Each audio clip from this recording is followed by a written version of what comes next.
Imagine being able to face any situation without being disturbed. Not someday, not after years of practice, but having access right now to a place inside you that nothing can shake.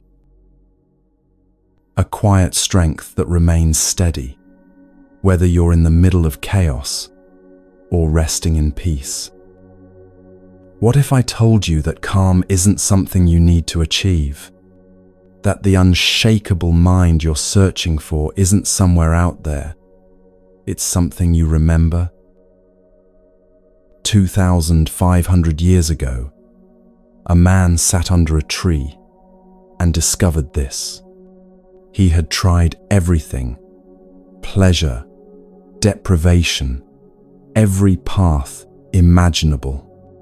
And what he finally understood changed the course of human wisdom. Not a religion, not a belief system, a map. A practical step-by-step map to peace that doesn't depend on your circumstances being perfect. That map is what I want to share with you today. These aren't abstract concepts. They're techniques that transform how you respond to stress, to adversity, to the unexpected challenges life brings. And they work whether you're in crisis right now or simply seeking something deeper. If it feels right, let me know in the comments where you're listening from. I love knowing you're out there.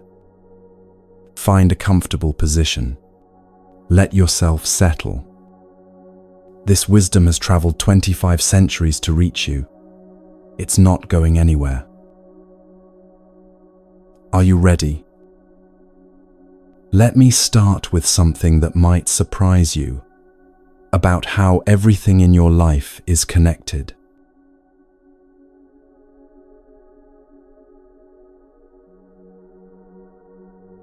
This morning, you probably did something without thinking about it. Maybe you made coffee or tea. Your hands moved through familiar motions, filling the kettle, measuring grounds or leaves, waiting for water to heat. Steam rose. That first sip touched your lips. Such a simple ritual, so ordinary you barely registered it happening. But let me show you something extraordinary hidden inside that ordinary moment. That cup in your hands contains the entire universe. I know that sounds like poetic exaggeration. Stay with me. Trace it back. Those coffee beans came from somewhere, perhaps Colombia's mountain slopes, maybe Ethiopia's ancient highlands, possibly Vietnam's red earth valleys. A farmer planted seeds in soil enriched by generations of fallen leaves, decomposed matter, minerals dissolved from rocks over millennia. Someone watered those young plants, their hands calloused from years of tending. Rain fell from clouds that formed over oceans thousands of miles away. Water evaporated from tropical seas, carried by winds shaped by the Earth's rotation, by temperature differences between equator and poles, by forces set in motion when the planet first formed 4.5 billion years ago. That rain nourished your coffee plants. Each morning, the sun rose, a star burning 93 million miles away, fusing hydrogen into helium, releasing light that traveled 8 minutes through the vacuum of space to warm those leaves. Photosynthesis transformed starlight into sugars, into growth, into the beans that eventually reached your cup. Human hands picked those ripe cherries. Real people with their own morning rituals, their own families, their own joys and heartbreaks. They sorted the harvest, their fingers moving with practiced efficiency learned over seasons. Others dried the beans under that same sun, turned them regularly, checked for quality.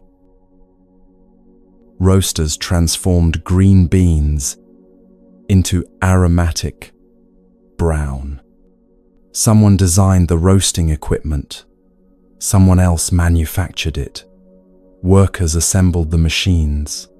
Engineers solved problems that arose. Entire supply chains stretched across continents, ships crossing oceans, trucks rumbling over highways, warehouses storing and distributing. The water you used fell as rain somewhere, filtered through layers of earth and stone, collected in reservoirs built by workers who poured concrete and laid pipes. Engineers designed treatment systems. Pump operators monitored pressure. Infrastructure, maintained by thousands of people you'll never meet, made clean water flow from your tap.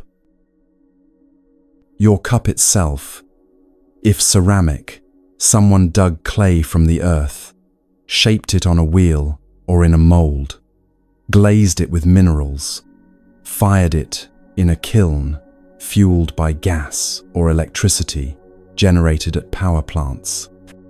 If glass, sand, was melted at temperatures exceeding 2000 degrees.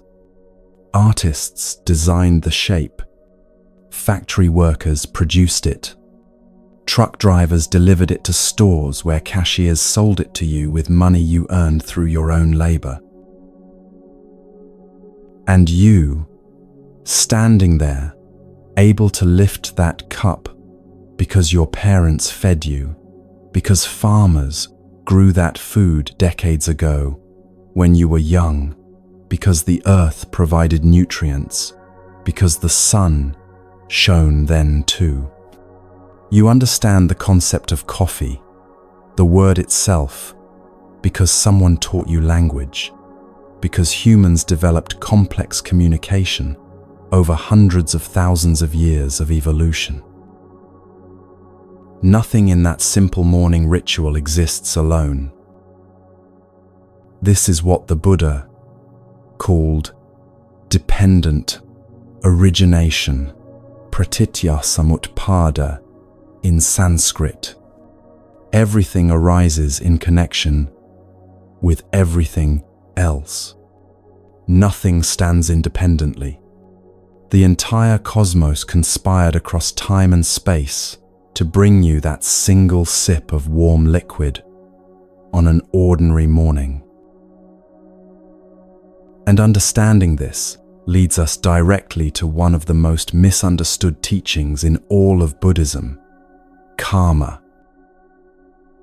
When most people hear the word karma, they imagine cosmic justice, divine scorekeeping. Do something bad, get punished by the universe. Do something good, receive rewards. Like there's some celestial accountant tracking every deed, dispensing consequences according to a moral ledger. But that's not what karma is. The word karma simply means action. It's the natural law of cause and effect playing out through intention and behavior.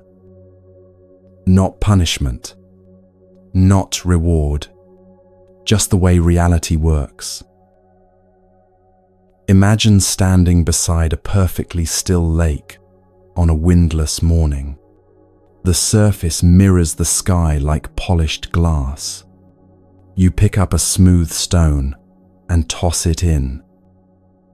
Ripples spread outward in perfect concentric circles, expanding in every direction, touching the far shore, reflecting back, interfering with each other in complex patterns. Did you create those ripples as a reward for throwing the stone skillfully? Are the ripples punishing you for disturbing the water's stillness? Of course not. They're simply the natural consequence of your action. Stone meets water, physics happens, ripples form. Cause and effect. That's karma in its truest sense. Every thought you think sends ripples through the lake of your mind. Think angry thoughts repeatedly, and anger becomes your mind's default state. Practice gratitude consistently, and appreciation becomes how you naturally see the world.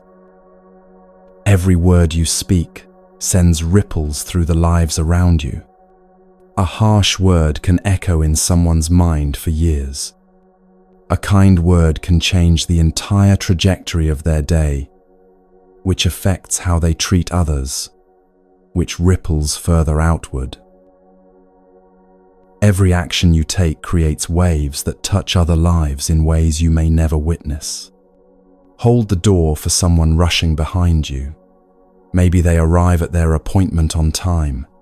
Maybe that appointment changes their career.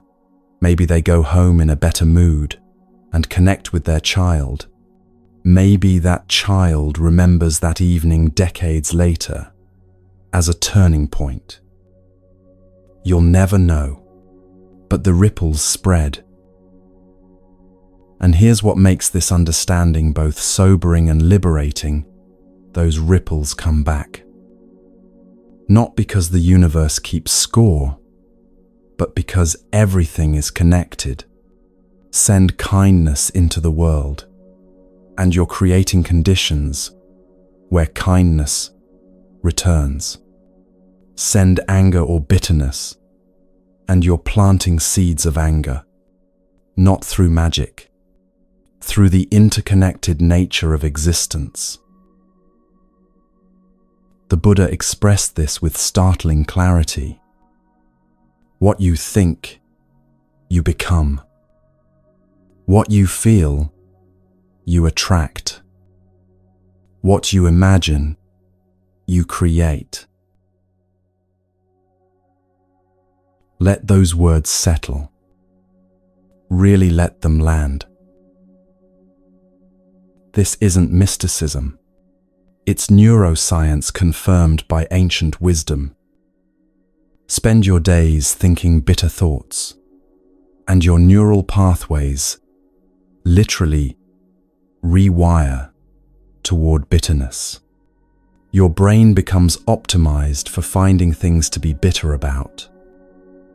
Imagine worst-case scenarios constantly, and you train your nervous system into chronic anxiety.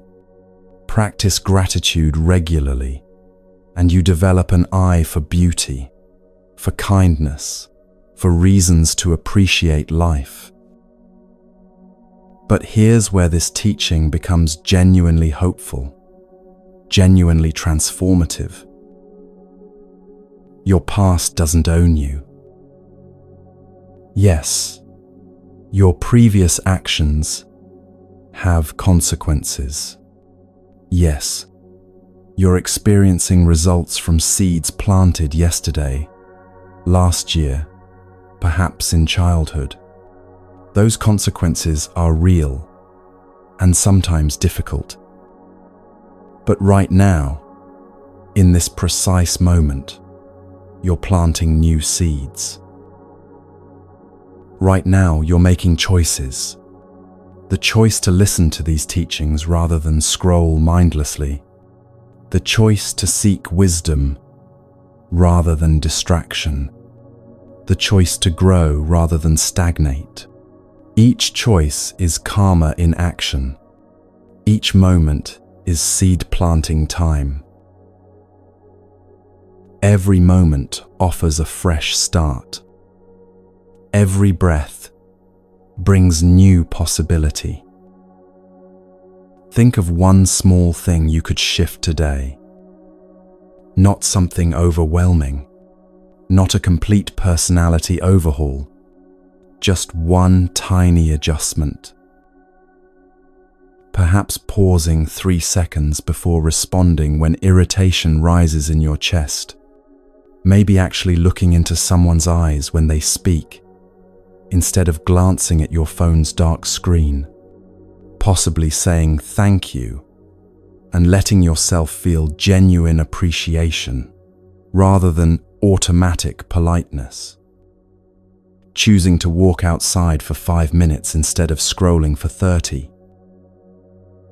These aren't good deeds in some moral sense. They're investments in your own peace. They're you consciously choosing which seeds to plant in the garden of your mind. Because here's the truth that changes everything once you really grasp it. You're not a passive recipient of karma. You're actively creating it every single moment you're alive. Choose patience over anger once, and you've made patience slightly more accessible tomorrow. Your brain has formed new connections, weakened old reactive patterns. Choose kindness when you don't feel particularly kind, and you're literally training yourself in kindness.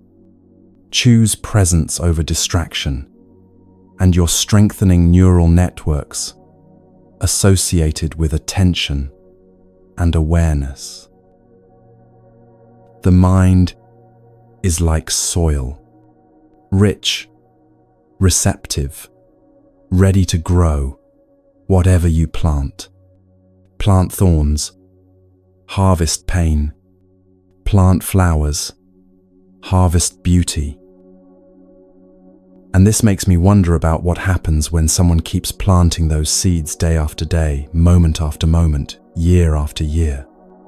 Where does that path lead? The Buddha had a word for the destination: awakening, bodhi, enlightenment. But those words make it sound distant, don't they? So mystical and unreachable. Like something only monks in remote caves can achieve after decades of extreme meditation practice. Let me show you how close it actually is. Forget everything you've heard about enlightenment. Forget glowing auras and levitation. Forget supernatural powers and transcendent states. Forget the idea of becoming someone special, someone fundamentally different from who you are now. Let me tell you a story about a fish. Imagine a fish born in the ocean depths. From its first moment of existence, water surrounds it completely. Water flows above, below, on every side. The fish swims through water, feeds in water, rests in water, plays in water, lives every moment of its life immersed in water. But here's the remarkable thing. The fish has no concept of water. How could it? Water is so omnipresent, so utterly pervasive, that the fish can't perceive it as something distinct from existence itself. To the fish, water just is. It's like asking you to see air. Yes, intellectually, you know air exists. But do you experience it constantly? Or does it fade into the background of awareness, noticed only when wind blows or breath becomes difficult? Now imagine one day, perhaps through some fortunate accident, perhaps through patient attention, the fish suddenly becomes aware.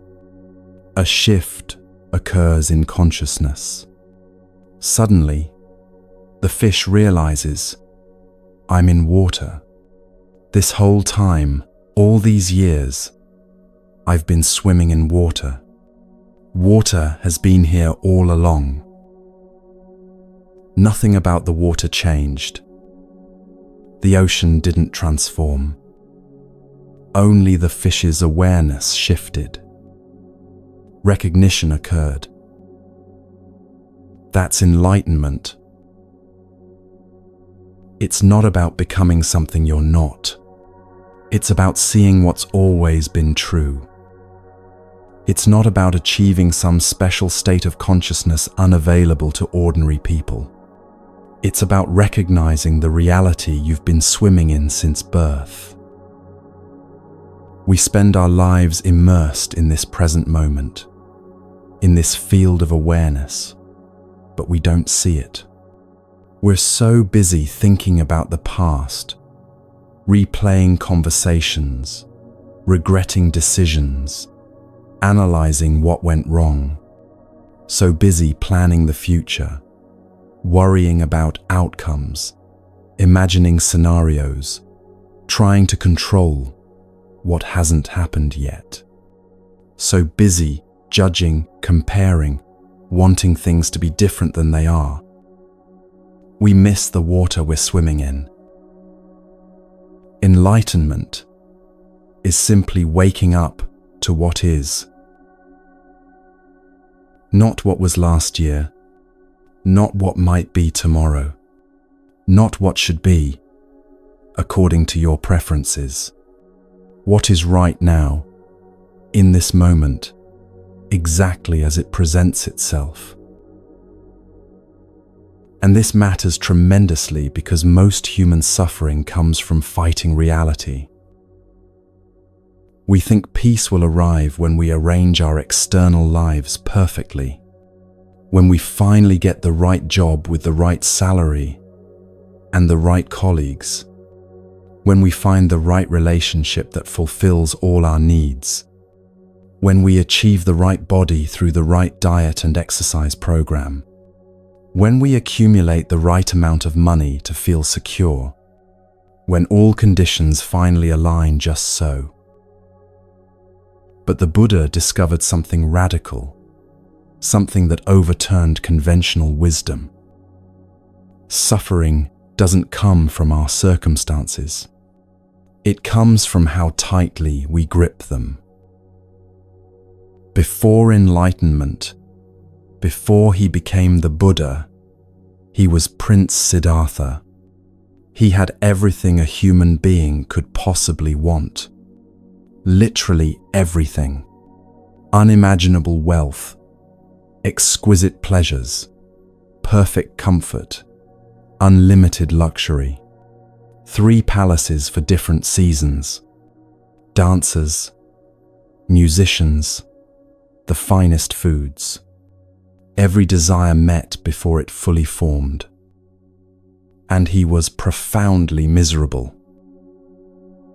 So he left, abandoned his comfortable prison. He became an ascetic, a wandering monk, practicing extreme self-denial.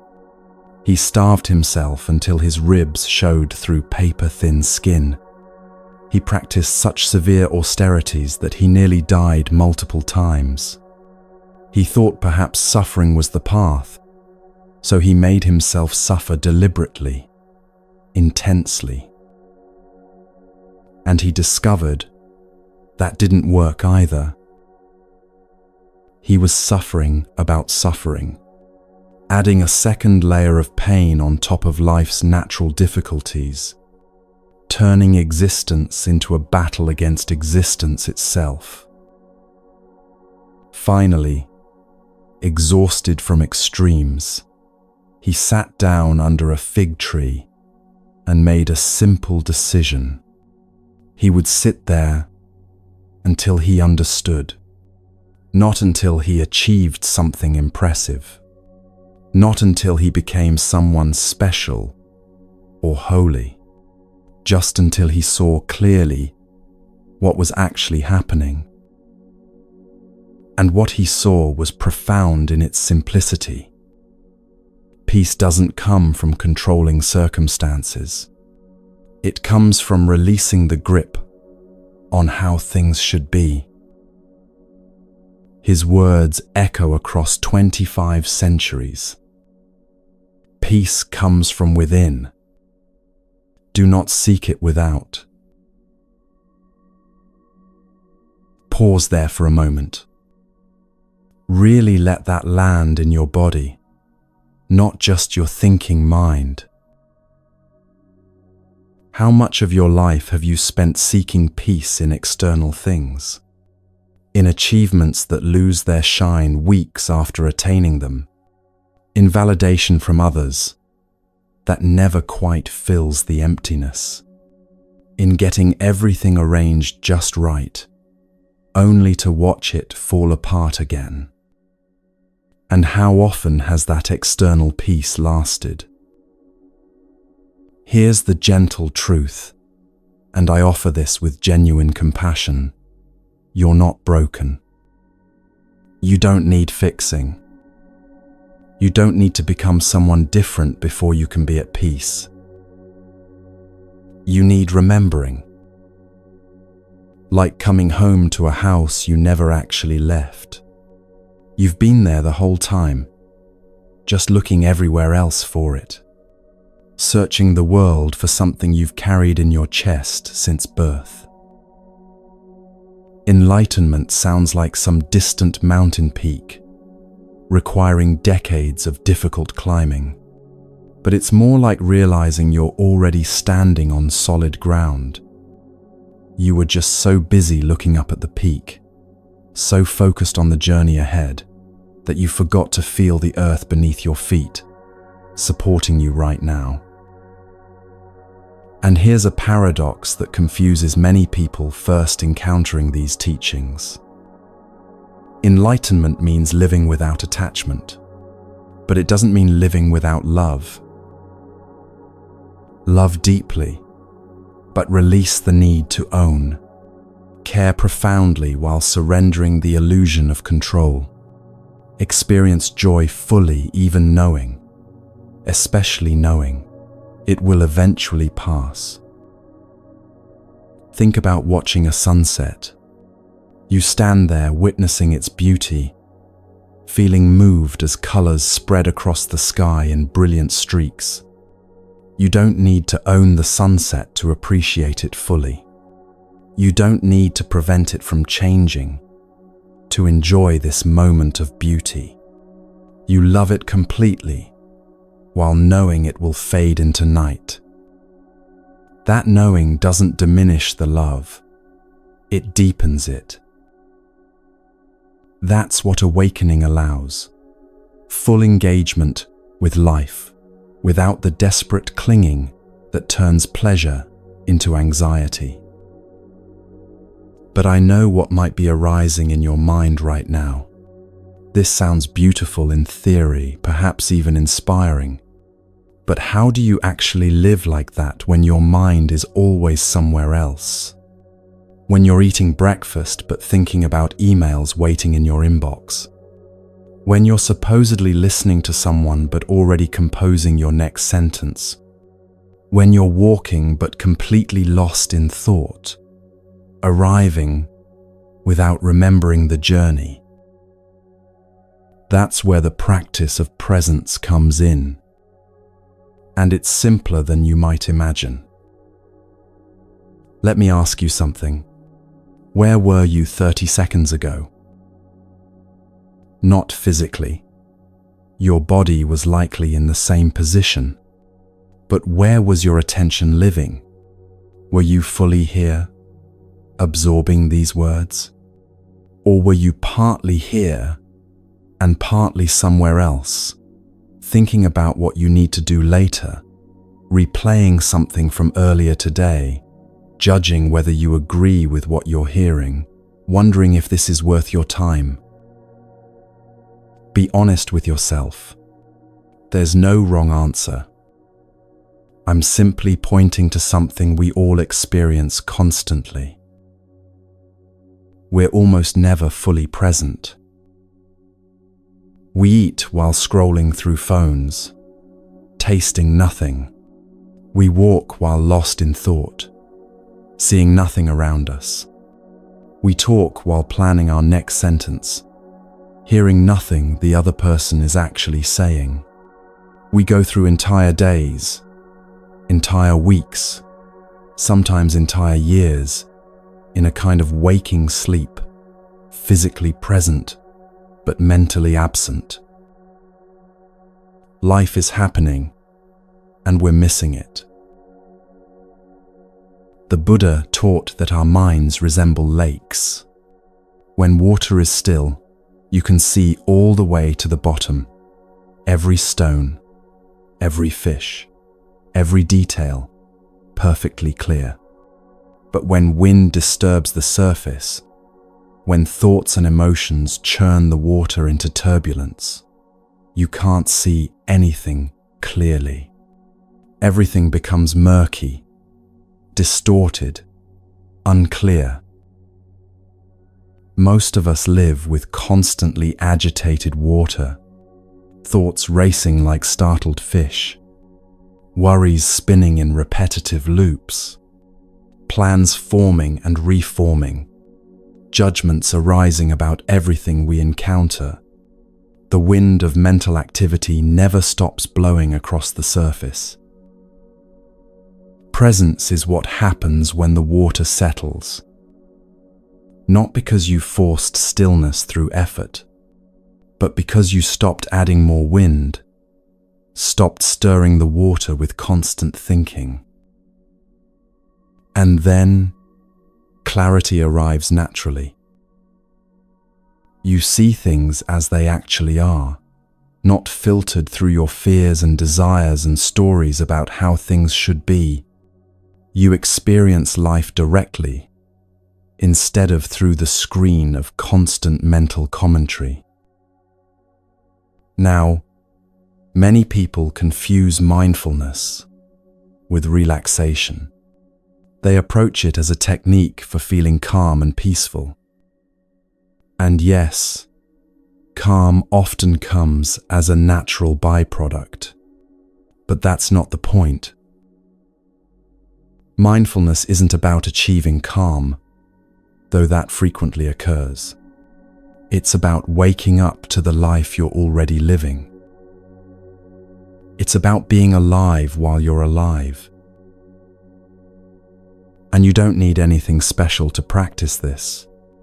You don't need a meditation cushion, or a quiet room, or perfect conditions. You don't need to wait until your life becomes less busy.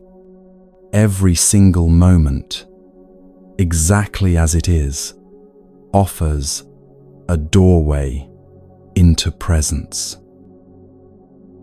Your breath, it's always with you, always available. Feel it right now. Cool air entering your nostrils, the slight expansion of your chest or belly, the gentle release as you exhale. That's presence. That's being here. Nothing mystical, just awareness of what's actually happening.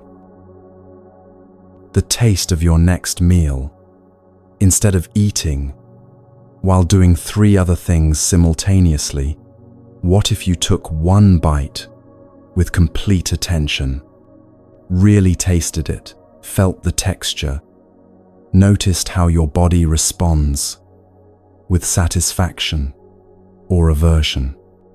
That's not some fancy spiritual practice requiring years of training. That's just being alive to your own life. The touch of fabric on your skin right now. Can you feel it? Your clothes against your shoulders, the chair supporting you, the ground under your feet if you're standing. Most of the time we're so disconnected from our bodies, so lost in thoughts, that we don't notice these sensations. But they're always there, quietly inviting us back to now. Sound in this moment. What do you actually hear? Maybe birds singing outside your window. Maybe traffic humming in the distance. Maybe the sound of your own breathing, your heartbeat. Maybe silence itself, that vast quiet underneath everything. You don't have to do anything with these sounds. Don't have to analyze or judge them. Just notice them existing. That's presence. There's a story I love about a monk washing dishes. A young student, eager for profound teachings, asked him what the secret to enlightenment was. The monk looked up from the sink and said simply, "When you wash the dishes, wash the dishes." The student was confused, probably disappointed. He wanted some elaborate technique, some secret meditation practice, some complex philosophy. But the monk was pointing to the most profound thing there is. When you wash dishes, don't wash them to get them clean so you can move on to the next task. Don't wash them while your mind replays an argument from earlier or rehearses tomorrow's presentation. Just wash the dishes. Feel the warm water flowing over your hands. Notice the slickness of soap bubbles. Hear the gentle clink of plates. Be alive while washing them. That's it. That's the whole practice of presence. That's enlightenment, available in ordinary moments. The Buddha understood this deeply and expressed it with timeless clarity. Listen to his words, as relevant now as they were 2,500 years ago. The secret of health, for both mind and body, is not to mourn for the past, not to worry about the future, but to live the present moment wisely and earnestly. Let that sink in deeply. Not to mourn the past, but how much of your mental energy goes into replaying old conversations, old mistakes, old wounds that can't be changed. Not to worry about the future, but how much anxiety do you generate about things that haven't happened and might never happen? To live the present moment wisely and earnestly, to be here, fully, with whatever is actually occurring, rather than whatever you wish were occurring. That's where your life actually happens. Not in memories, however vivid. Not in plans, however detailed.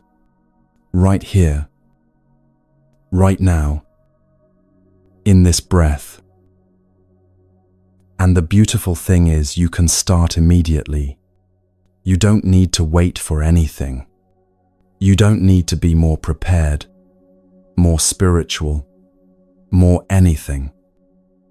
This moment, exactly as it is, with all its ordinariness, is your opportunity to wake up. Feel the weight of your body right now. Notice your next breath, entering and leaving. That's all it takes to begin this practice. That's all it takes to come home. If you need to pause here, that's absolutely perfect. Let these teachings settle like snow falling on still water. There's no rush to reach anywhere. Or if you're ready, let's continue walking this path together. Because presence opens the door to awakening. But the Buddha left us something even more complete. An actual map with 8 interconnected paths. Not commandments handed down from authority. Not arbitrary rules to follow blindly. Just the way home, discovered through his own profound journey, from suffering to freedom, from confusion to clarity. That's where we're headed next.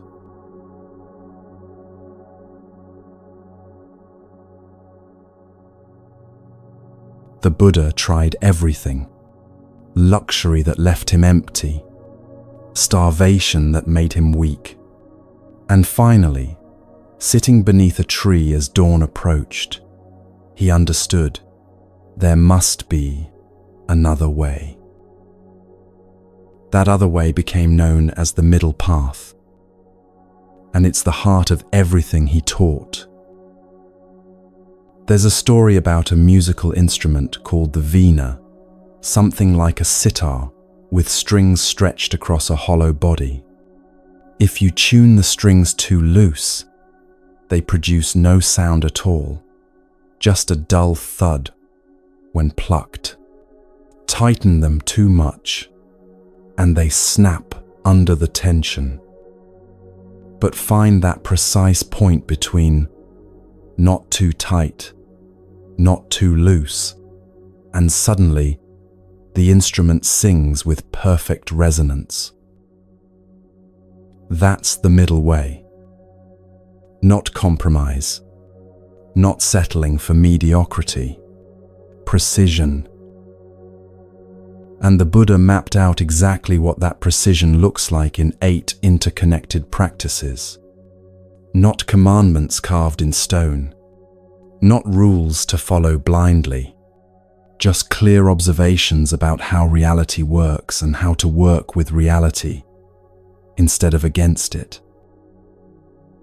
These 8 paths weave together like threads in fabric. Pull one, and all the others shift. Practice one, and you strengthen all of them. Let me show you how they live in your daily life. The first path is right view, seeing things as they actually are, rather than through the distorting lens of your desires and fears. Remember that morning coffee we traced back through time and space. Everything in it was changing, transforming, connected to everything else. Right view means recognizing that same impermanence everywhere you look. Your body is changing this very moment. Cells dying, cells being born, nothing static. Your thoughts arise and dissolve like clouds, forming and dispersing. Your relationships evolve whether you want them to or not. Everything flows. Look at a photo of yourself as a child. Is that you? Same name. Yes. But every cell in that small body has been replaced multiple times since then. Every belief you held at 5 years old has likely shifted or vanished entirely. The personality, the memories, the physical form, all transformed. So where is the real you? Right view sees this clearly. There's no fixed, unchanging self at the center. And that's not sad or frightening. It's liberating. When you see things as they truly are, suffering loses its power over you. Because suffering comes from grasping what cannot be held, from demanding permanence in a universe of constant change. Right view releases that impossible demand. From seeing clearly comes the second path. Right intention. This is the decision, the commitment, the turning of your whole being toward peace and wisdom. This isn't just thinking positive thoughts. It's setting a direction for your life and choosing that direction over and over especially when you don't feel like it. It's deciding to respond with compassion, even when anger feels justified.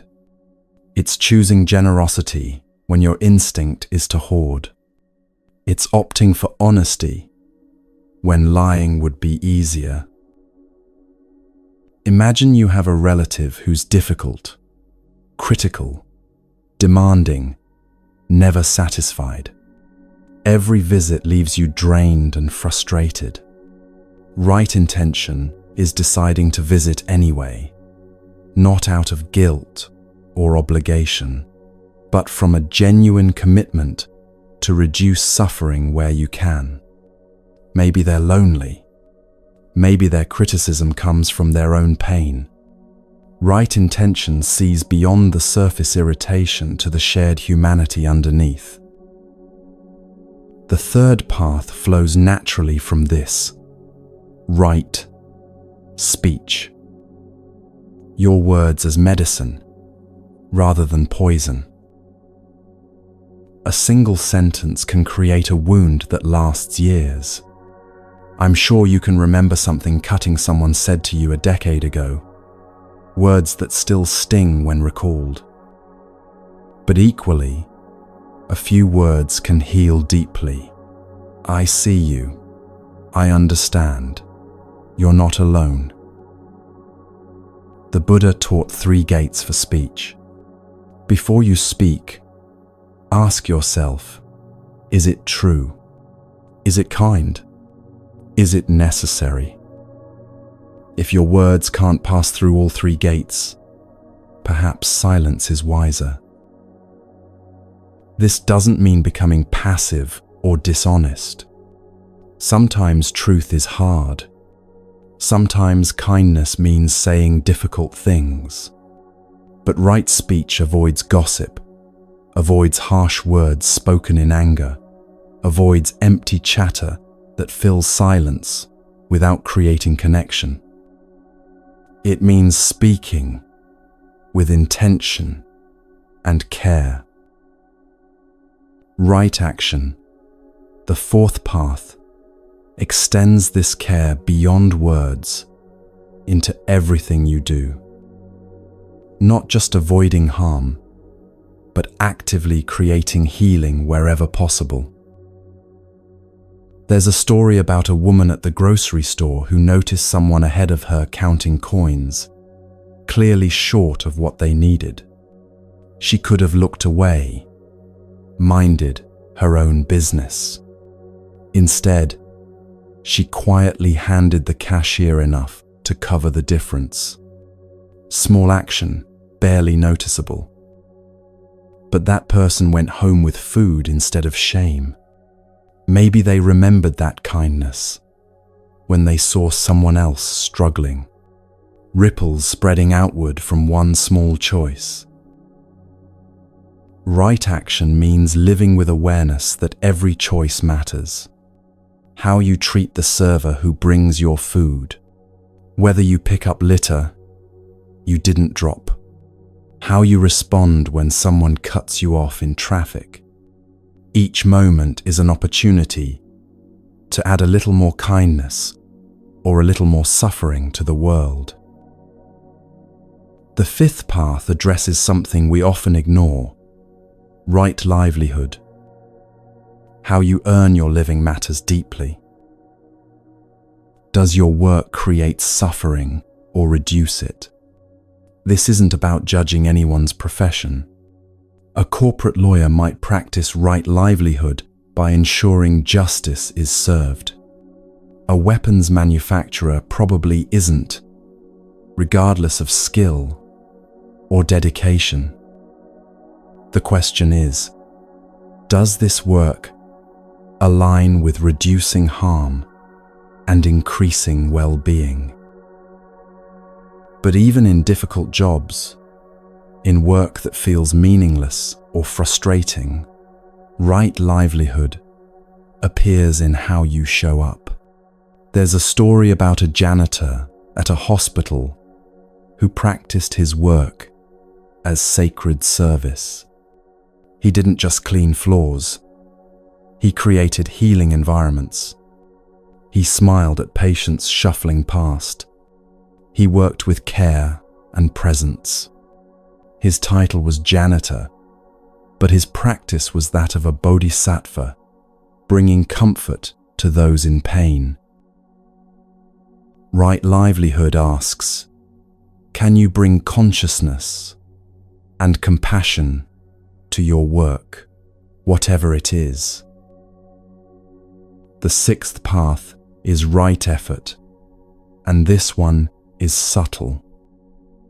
It's the difference between trying and forcing, between gentle persistence and exhausting struggle. Think about planting seeds. You place them in good soil, water them, ensure they get sunlight. Then you wait. You don't dig them up daily to check progress. You don't pull on the tiny shoots to make them grow faster. You provide conditions and allow natural processes to unfold. Right effort works this way. You practice consistently without forcing results. You show up daily without demanding immediate transformation. You trust the process. Bamboo grows this way, spending years developing root systems underground before suddenly shooting upward at astonishing speed.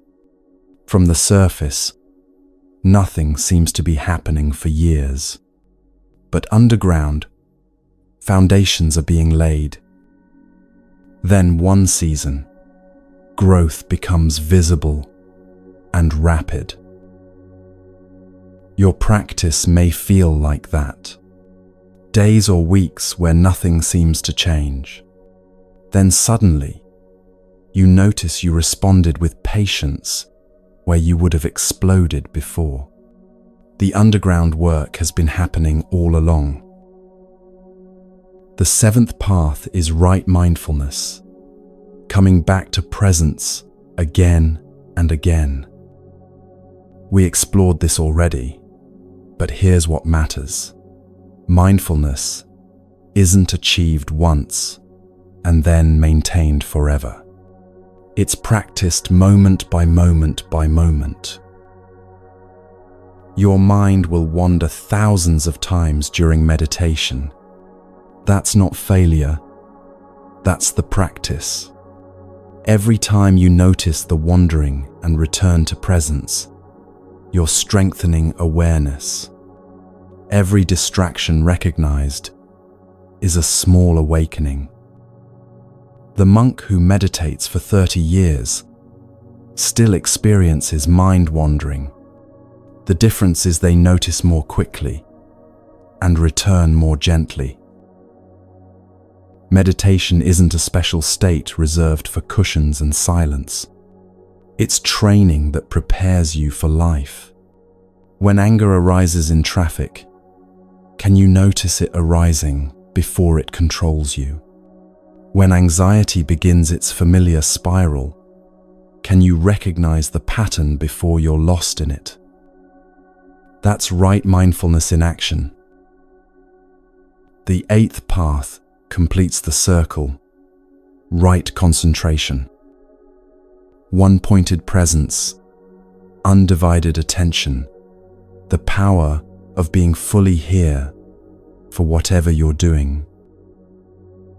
This isn't just about sitting meditation, though that certainly develops concentration. It's about bringing complete attention to your child when they tell you about their day. It's about tasting your food fully instead of eating while scrolling. It's about listening to someone without planning your response while they speak. Our world trains us toward constant distraction, messages pinging, notifications, demanding attention, endless streams of content, fragmenting focus into smaller and smaller shards. Right concentration swims against this current. It says, This moment deserves your full presence. This person in front of you deserves your undivided attention. This task, however simple, deserves to be done with complete awareness. The Buddha expressed the power of this beautifully. Better than 1,000 hollow words is one word that brings peace. Let that settle.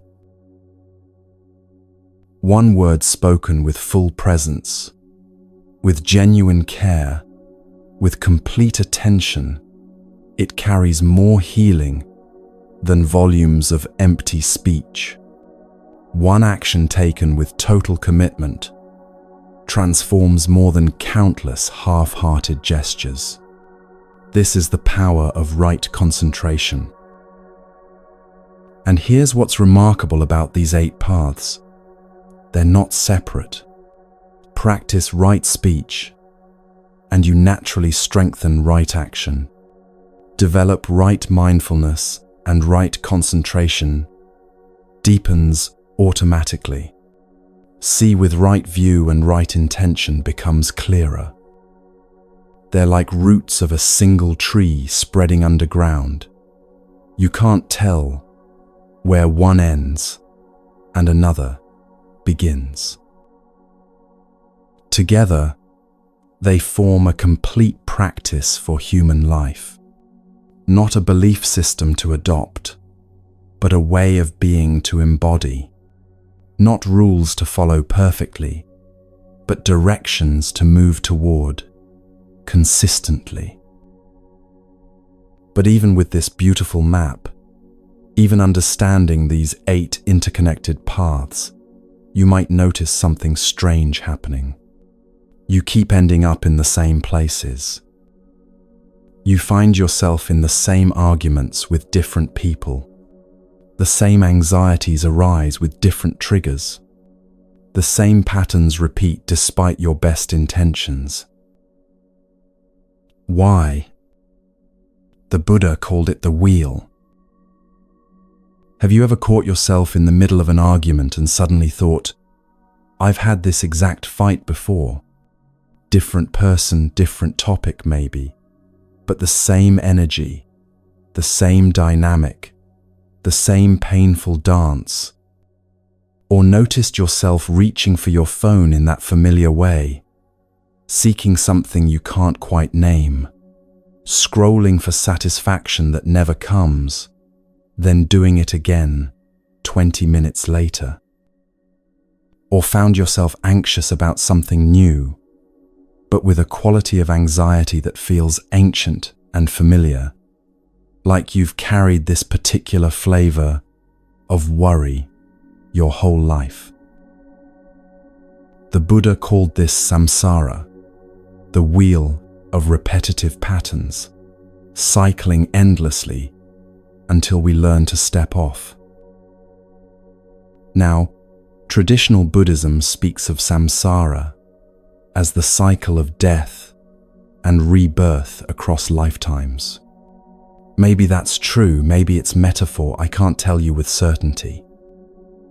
But what I can tell you with absolute certainty is this: samsara is definitely real within this one life. Same reactions to stress, just different stressors. Same patterns in relationships, just different partners. Same emotional loops, just different circumstances triggering them. The wheel keeps spinning, and we keep riding it, often without realizing we're on it at all. The Buddha identified 3 things that keep the wheel turning, 3 forces that trap us in repetition. He called them the 3 poisons, but they're really 3 kinds of blindness. The first is ignorance, and this doesn't mean stupidity or lack of education. It means not seeing clearly, not recognizing reality as it actually is. Imagine looking in a mirror and thinking your reflection is another person standing there. You might try to talk to them, get frustrated when they mimic your movements, feel confused about why they won't respond properly. That's ignorance, mistaking appearance for reality. We do this constantly. We see impermanent things and treat them as permanent. We see interconnected processes and mistake them for separate, independent entities.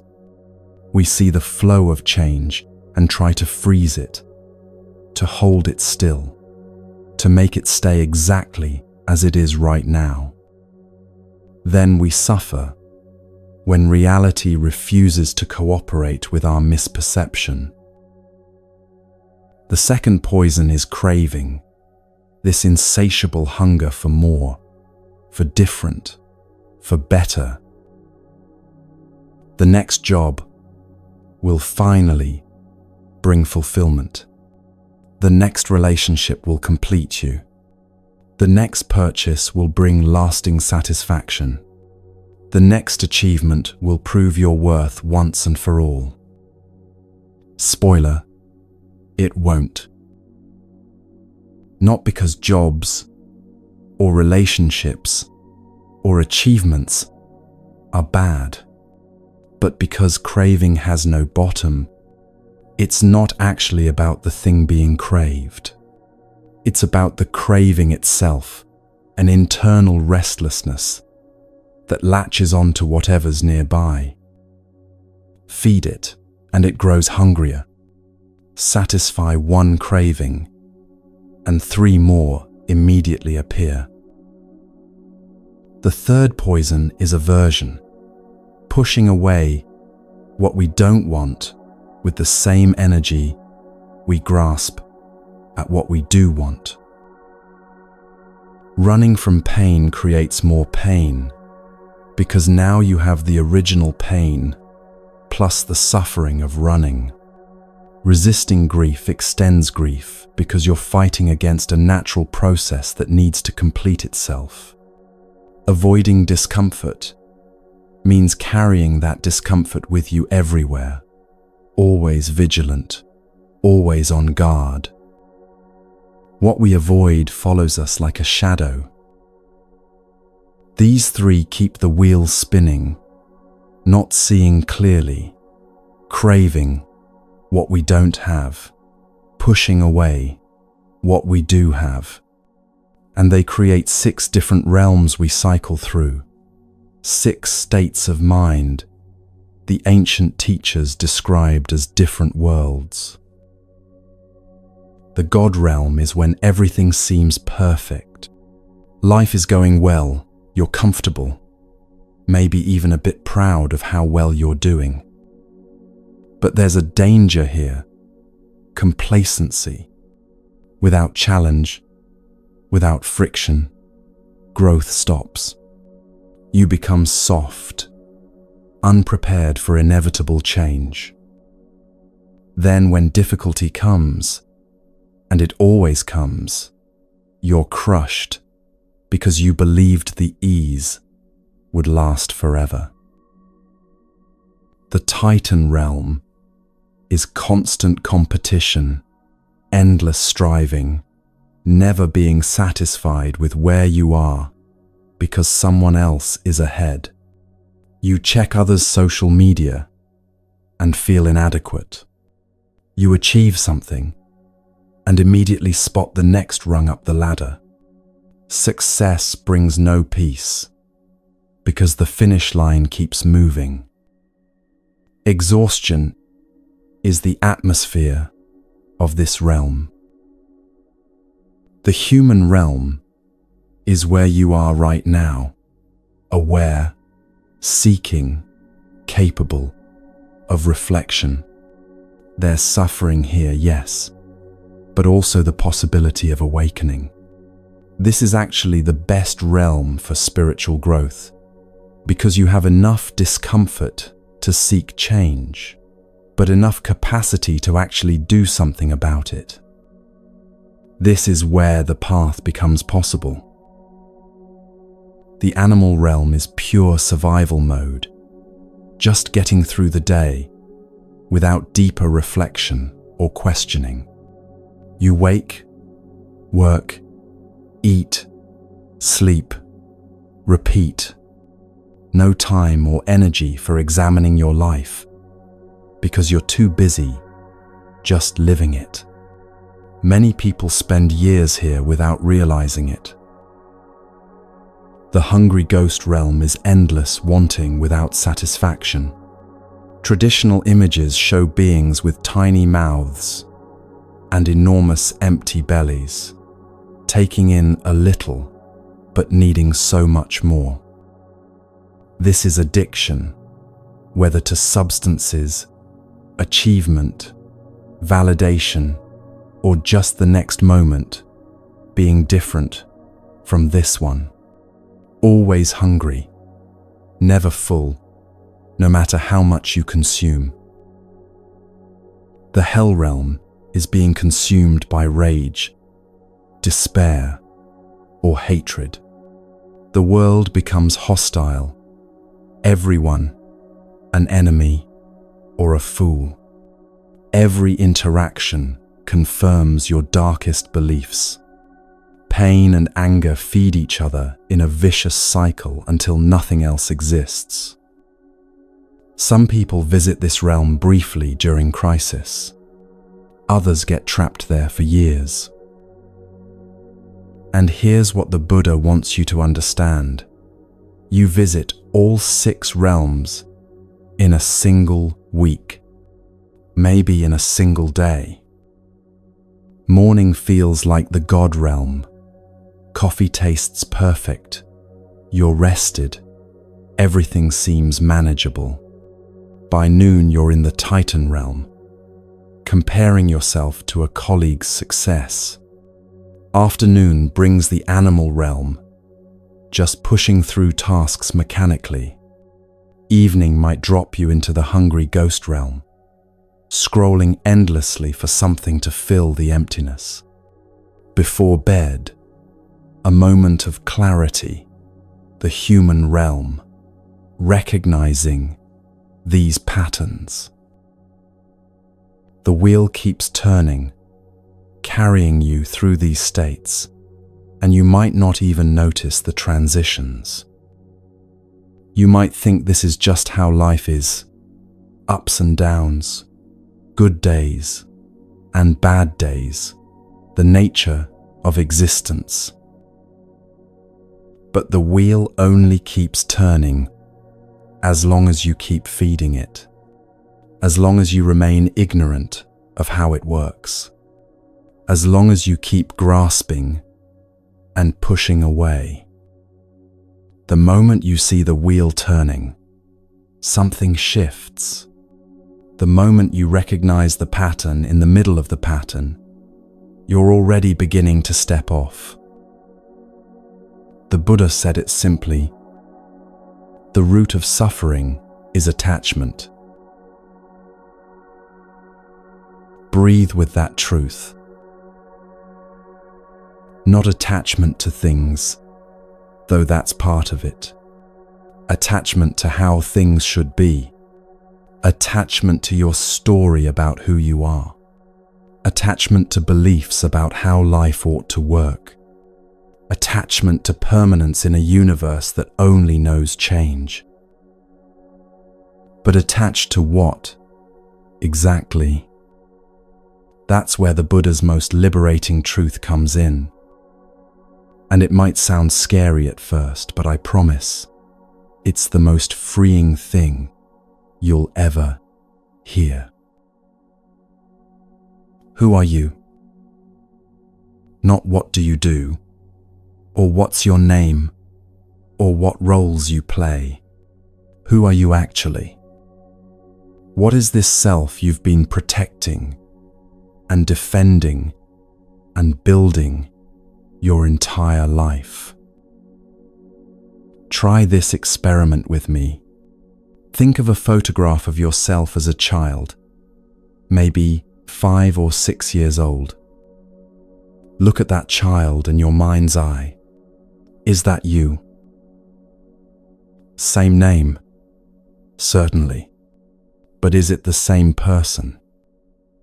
The body in that photo has been entirely replaced at the cellular level at least twice since then, maybe 3 or 4 times depending on your current age. Every 7 years or so, most of your cells die and new ones take their place. The physical form you called you then literally doesn't exist anymore. What about your thoughts? Are the thoughts you're thinking now the same thoughts that child thought? Of course not. Thoughts arise and dissolve moment by moment. The specific content of your mind at age 6 is completely gone, replaced by entirely different concerns, ideas, and mental patterns. Your beliefs? At 6, you believed in things you don't believe now. You've changed your mind about politics, relationships, what matters in life, maybe even fundamental questions about reality. Beliefs shift and transform. Your memories? Research shows that memories change every time we recall them, subtly altering with each remembering. That story you tell about your childhood, it's not a fixed recording, but a constantly evolving narrative, shaped by present concerns and emotions. Even your memories aren't stable. Your name? That's just a label others gave you, a sound they made to get your attention. You could change it tomorrow and still be you, right? So where is the real, unchanging, essential you? This is what the Buddha discovered, and what confused and frightened his students at first. There's no solid, unchanging self at the center. You're not a thing. You're a process. You're more like a river than a rock. A river flows continuously, never the same water from one moment to the next. Yet, we call it by one name: the Mississippi, the Ganges, the Thames. The river is real, but it's not a fixed entity.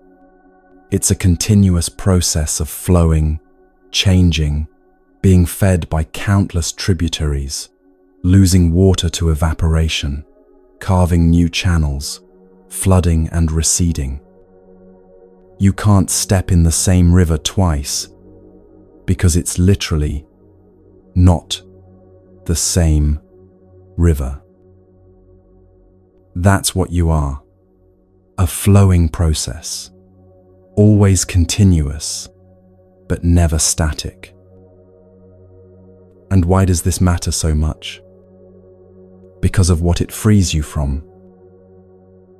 The ego spends its entire existence defending something that doesn't exist, taking offense at imagined attacks on an imaginary solid self, fearing loss of something it never actually had, building walls around emptiness, protecting a ghost. When you see through this, when you really understand there's no fixed self to defend, lightness arrives. Someone criticizes you, and instead of that old contraction of hurt, there's space. Space to hear what might be useful in the criticism without taking it as an attack on your core being, because there is no core being in that solid sense. There's just this moment's experience, already changing into the next moment's experience. Now, this teaching can sound nihilistic at first. If there's no self, does that mean you don't matter?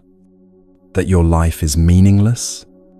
That you should just give up on everything? The opposite is true. This doesn't mean you don't matter. It means you're not separate. You're the river itself, not something riding in a boat on the river. You're the ocean pretending to be a wave for a brief, beautiful moment. And when the wave understands it's made of ocean, all fear of dissolution vanishes. The wave doesn't die when it crashes on the shore. It returns to what it always was. The Buddha's words echo across time with gentle precision. In the end, only three things matter: how much you loved, how gently you lived, and how gracefully you let go of things not meant for you. Let those words sink deep, not into some permanent self, but into this present awareness that's reading them. Breathe here. Let that land. There's no rush to move forward. There's nowhere to get to. So if there's no fixed self, how do we actually live? What does it look like to walk through the world understanding this truth? Does it mean becoming passive, detached, indifferent to life? Let me show you what it really means.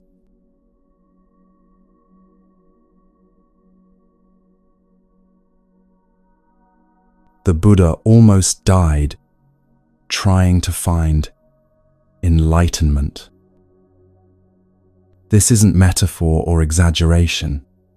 He literally pushed his body to the edge of death, believing that extreme self-denial would reveal ultimate truth. He was a prince who had everything, so he tried having nothing. He ate 1 grain of rice per day. His ribs protruded so sharply you could count them through his skin. His eyes sank deep into his skull. Other ascetics looked at him with respect, even awe, because surely someone suffering this much must be close to enlightenment. But he wasn't. He was just starving.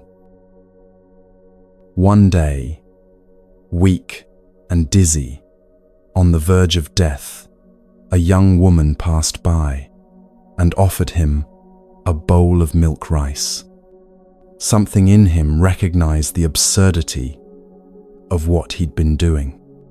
He accepted the bowl. He ate. The other ascetics were horrified. They mocked him, called him weak, said he'd given up on the spiritual path. They abandoned him there by the river. But he didn't care anymore because he'd discovered something more valuable than their approval: balance. That evening, with strength returning to his body, he sat beneath a fig tree and finally understood. The path wasn't deprivation or indulgence. It wasn't punishing the body or drowning in pleasure. It was the precise point between, like tuning that musical string to the exact tension where it could sing. This became the heart of everything he taught, the middle way. And it's shockingly relevant to how you live right now, this morning, this afternoon, tonight. Take your phone, that device, probably within arm's reach, right now. One extreme is throwing it away entirely, rejecting technology, disconnecting from the world. The other extreme is what most of us do, scrolling mindlessly for hours, checking it first thing in the morning and last thing at night, interrupting every conversation, to glance at the screen. The middle way. Use it consciously when it serves you. Then, put it down. Check messages at designated times rather than compulsively every few minutes. Be present with the person in front of you. Then later, be present with the person on the screen. Not rigid rules, but conscious choices. Your body follows the same pattern. One extreme is punishing exercise, pushing past injury, treating your body like an enemy to be conquered or disciplined into submission. The other extreme is complete neglect, numbing yourself with excess, ignoring signals of discomfort or pain. The middle way is respectful care, moving your body because it feels good to move, resting when rest is needed, eating in a way that energizes rather than dulls, listening to what your body actually needs rather than what magazines or social media insist you should do to it. Work becomes a practice ground for this balance. Burnout is one extreme. Every waking hour devoted to productivity, self-worth measured by output, rest treated as laziness. Apathy is the other, showing up physically, but checked out mentally, doing the bare minimum, counting minutes until freedom. The middle way is engaged presence, bringing your full attention while you're working, then fully releasing work when you leave. Caring about your contribution without letting it consume your identity. Recognizing that your value isn't determined by your productivity. Relationships reveal this dance between extremes most clearly. Codependence is one edge, losing yourself in another person, needing them to complete you. Anxiety spiking whenever they're not available. Isolation is the opposite edge. Walls so high no one can reach you. Independence hardening into loneliness. Self-protection becoming self-imprisonment. The middle way is connected autonomy, being fully yourself while also opening to deep connection. Loving without needing to possess. Being intimate without losing your center. Offering support while respecting boundaries. This might be the hardest balance to find and the most essential. Notice where you swing to extremes in your own life. That's your edge. That's where your particular work lies. One person's middle way with food might look extreme to someone else because we all start from different places. The invitation isn't to copy someone else's balance, but to discover your own. Freedom waits there at your edge, in that sweet spot between too tight and too loose. But balance alone isn't enough. You could have perfect equilibrium in all these areas and still feel hollow inside, still disconnected from life's deeper meaning.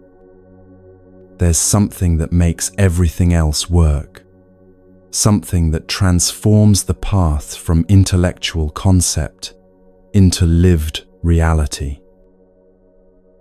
The Buddha called it the heart of the teaching, compassion. What if I told you everyone you meet is you? Not metaphorically, not poetically, but literally true in the deepest sense. Everyone you encounter is an expression of the same consciousness, experiencing itself from a different angle. We live with a powerful illusion of separation. We think in terms of me versus them, my needs versus your needs, my happiness or yours. We draw hard lines around this body, this personality, this collection of thoughts, and call it fundamentally separate from everything else. But remember what we explored about interdependence. Nothing exists in isolation. You're made of non-you elements, food that became your body, ideas that became your thoughts, love that became your capacity to care. The boundary between self and other is far more porous than it appears. Your suffering is my suffering, even if I don't realize it yet. When one part of the web trembles, the whole web trembles. We just haven't developed the sensitivity to feel it fully. Compassion is that sensitivity awakening. It's seeing yourself in others, and others in yourself, until the distinction starts to blur. The practice has layers, like learning an instrument, starting with easy songs and gradually building skill for more complex pieces. For those you love, compassion flows naturally and easily. You see their goodness clearly. Wishing them happiness requires no effort. You genuinely want their joy. When they suffer, you feel it in your own chest. This is compassion in its most instinctive form, the baseline from which you'll expand. For strangers, compassion becomes training. The cashier scanning your groceries with exhaustion written across their face, can you see them? Not as a function or a service provider, but as a whole human being having a difficult day? The driver who cut you off in traffic, the person walking too slowly on the sidewalk, the telemarketer interrupting your dinner, each one carries a complete life you know nothing about.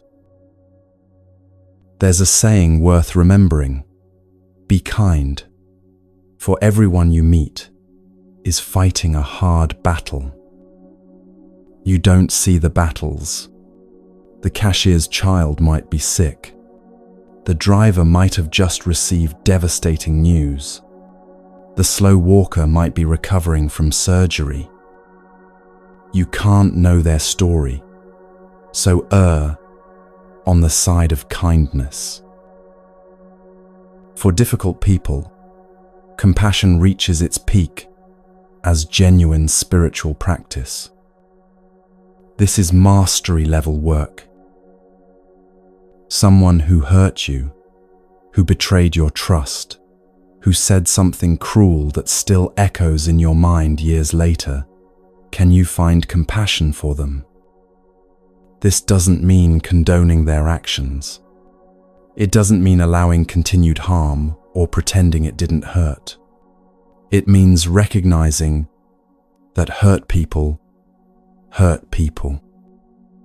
Their cruelty came from their own unhealed wounds, their own confusion, their own suffering.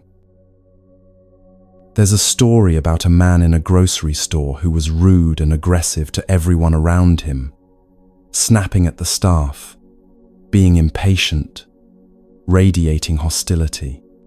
People gave him angry looks, muttered under their breath about his behavior. Then someone overheard him on the phone in the parking lot. His wife had just left him that morning, taking their children. Suddenly, his behavior made sense. It didn't excuse it, but it explained it. Compassion arose naturally once the context was visible. The truth is, everyone acting badly has a context you can't see. Everyone lashing out is bleeding from somewhere. Compassion doesn't require knowing the specific wound, just recognizing that it exists. But there's one person most of us struggle to feel compassion for more than anyone else: ourselves. We're often cruelest to ourselves. That voice in your head that criticizes every mistake, that replays your failures, that tells you you're not enough, not trying hard enough, not good enough, not lovable enough. Would you let someone else talk to you that way? Would you let a friend berate your child with that harshness? Of course not. Yet you let that voice run unchallenged in your own mind. Self-compassion isn't selfish or indulgent. It's foundational. You genuinely cannot pour from an empty cup. You cannot offer others what you refuse to give yourself. Treating yourself with harshness doesn't make you strong or disciplined. It makes you fragile and defensive. The Buddha's words on this are unequivocal. You yourself, as much as anybody in the entire universe, deserve your love and affection. Let that truth settle into your bones. As much as anybody, not less. Not after everyone else is taken care of. As much. Let's try something together, right now. Just for a moment. Bring to mind someone you love deeply. A child, a partner, a dear friend, someone whose happiness matters to you. Feel that warmth in your chest, that natural affection. Now, silently, say these words to them. May you be happy. May you be peaceful. May you be free from suffering. Notice how natural that feels, how much you genuinely want those things for them. Now, and this might be harder, say the same thing to yourself. May I be happy. May I be peaceful. May I be free from suffering. Notice how that feels. Maybe uncomfortable, maybe awkward, maybe like you don't quite deserve it. Maybe surprisingly tender, like a door you didn't know existed, just opened a crack. That feeling, whatever it is important information. That's where your work with self-compassion begins. Compassion is the heart of the path, the force that animates everything else. Without it, the eightfold path becomes a set of rules you follow to feel superior. With it, the path becomes a natural expression of caring for all beings, including yourself. But there's a practice that trains everything we've been discussing: your attention, your awareness, your capacity to be with what is, rather than what you wish it were. And it's simpler than you might think. You don't have to sit cross-legged on a cushion to meditate. You don't need special equipment, or perfect conditions, or years of preparation. But I'll tell you what meditation actually is, and you can decide how to practice it in your own life. First, let's clear away what meditation isn't. It's not about emptying your mind of all thoughts. That's impossible while you're alive. Thoughts are what minds do, like breathing is what lungs do. Trying to stop thoughts is like trying to stop your heart from beating, misguided, and exhausting. Meditation isn't a blissful escape from reality where you float away on clouds of peace. Sometimes it's peaceful, yes, but sometimes it's uncomfortable, boring, frustrating, or filled with difficult emotions. It's not about feeling a certain way. It's not a special state of consciousness, available only to spiritual adepts. It's not religious ritual, though religious people certainly practice it. You don't need to believe anything or join anything to meditate. So what is it? Meditation is watching the river of thoughts without jumping in. It's observing the mind's activity without getting swept away by it. Just watching. Imagine you're sitting beside a river. Leaves and twigs float past on the current. You don't jump in to grab them. You don't try to stop the flow. You just sit and watch things drift by. That's what meditation does with thoughts. The breath becomes your anchor in this practice, always available, always with you. You feel it entering your nostrils, cool and fresh. You notice your chest or belly rising slightly. You sense the pause at the top of the inhale, then the release, the exhale flowing out. Over and over, this simple rhythm that's kept you alive since birth. And your mind will wander. This isn't failure. This is guaranteed. Within seconds, you'll be planning dinner, or replaying a conversation, or wondering if you're doing this right. That's absolutely normal. The practice is noticing when your mind has wandered and gently returning to the breath. That return is the meditation. Not staying focused for long periods, but returning again and again when you notice you've drifted. You might return 1,000 times in 10 minutes.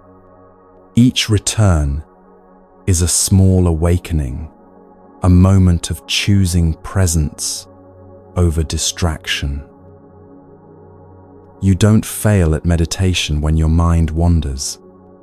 The wandering is the meditation. The noticing is the meditation. The returning is the meditation. All of it together is the practice. As you develop stability with the breath, meditation naturally deepens into what's called vipassana, seeing clearly, insight meditation. You expand your awareness beyond just breathing. Notice body sensations, the pressure of your seat, tingling in your hands, warmth or coolness, tension or ease. You're not trying to change anything, just observing what's actually present. Notice sounds, birds outside, traffic humming, the refrigerator cycling on, your own heartbeat. Let sounds come and go, without labeling or judging them as good or bad, pleasant or unpleasant. Notice emotions arising and passing through like weather systems moving across the sky. Anxiety appears, peaks, fades. Sadness wells up, lingers, dissipates. Joy bubbles through, sparkles, settles. You're not controlling them or pushing them away. You're simply observing them happening. And here's the revolutionary part, the insight that changes everything. You start to see that thoughts aren't you. They're weather passing through your inner sky. You are the sky itself, vast and unchanging, while thoughts are just clouds drifting across. This understanding transforms your relationship with your own mind. That anxious thought about tomorrow doesn't define you. It's just a thought arising in awareness. That harsh self-judgment isn't the truth about who you are. It's just another cloud passing through. You are the spacious awareness in which all these mental events occur. But meditation isn't limited to sitting on a cushion in silence. That formal practice trains you, strengthens your attention, but the real meditation is everywhere. Washing dishes becomes meditation when you feel the warm water. Notice the slickness of soap. Hear the gentle clink of plates without your mind being somewhere else. That's meditation. Walking becomes meditation when you feel each foot contacting the ground. Sense your weight shifting. Notice the rhythm of your stride, while your mind stays with the actual experience of walking. That's meditation. Listening to someone speak becomes meditation when you're fully receiving their words, without planning your response, without judging what they're saying, just being present to their expression. That's meditation. Anything done with full presence, without the mind splitting off into past or future, is meditation in action. There's a beautiful Zen story about this. A student approached the master and asked earnestly, "What is enlightenment?" The master looked up from the vegetables he was preparing and said, "When you wash rice, wash rice. When you chop vegetables, chop vegetables." The student was confused, probably disappointed by such a simple answer. He wanted something profound, some secret teaching, some complex practice. The master smiled gently. "That's it. That's the whole thing. When you do what you're doing, fully present to the doing, not wishing you were somewhere else, or someone else, or doing something else, that's enlightenment, available in ordinary moments." The Buddha said this with characteristic clarity. Do not dwell in the past. Do not dream of the future. Concentrate the mind on the present moment. Simple instruction. Extremely difficult to maintain, but possible to practice, moment by moment. These practices, the middle way, compassion, meditation, they sound beautiful when you're calm and centered, listening or reading in a quiet moment. But how do they actually work on a Tuesday morning when you're running late for work and someone cuts you off in traffic? That's the real test, isn't it? The Buddha never said you had to go to a monastery. He never suggested that spiritual practice happens somewhere separate from ordinary life. He said simply, wherever you are, be awake there. Your kitchen becomes a temple when you practice there. Your commute becomes a meditation hall when you bring awareness to it. Your difficult conversation becomes a training ground when you stay present through it.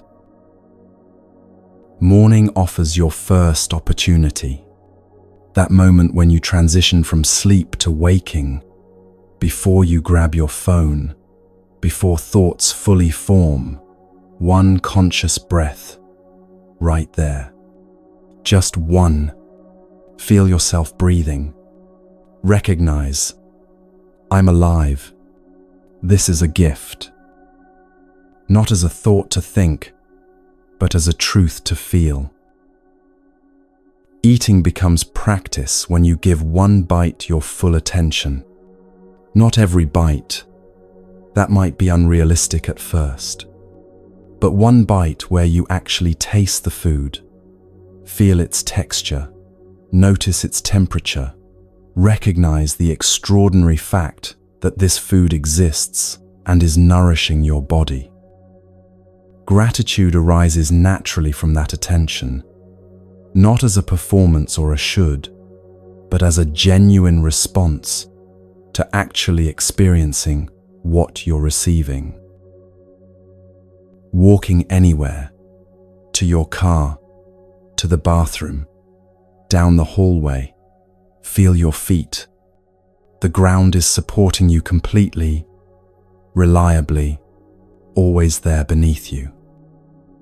Each step is arriving, not just going somewhere, but being somewhere with each foot placement. You're not trying to get anywhere, you're experiencing being exactly where you are with each step. Working, even boring or frustrating work, becomes a training ground for presence. Answering emails with full attention to each one, rather than rushing through on autopilot. Meetings become opportunities to practice deep listening instead of waiting for your turn to talk. Even mundane tasks, filing, organizing, data entry, can you be awake while doing them? Can you feel your hands moving, notice your breath continuing?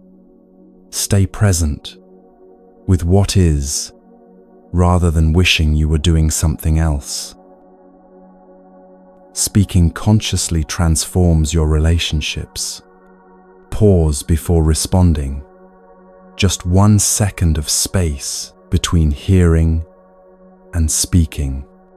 In that pause, ask, is this necessary?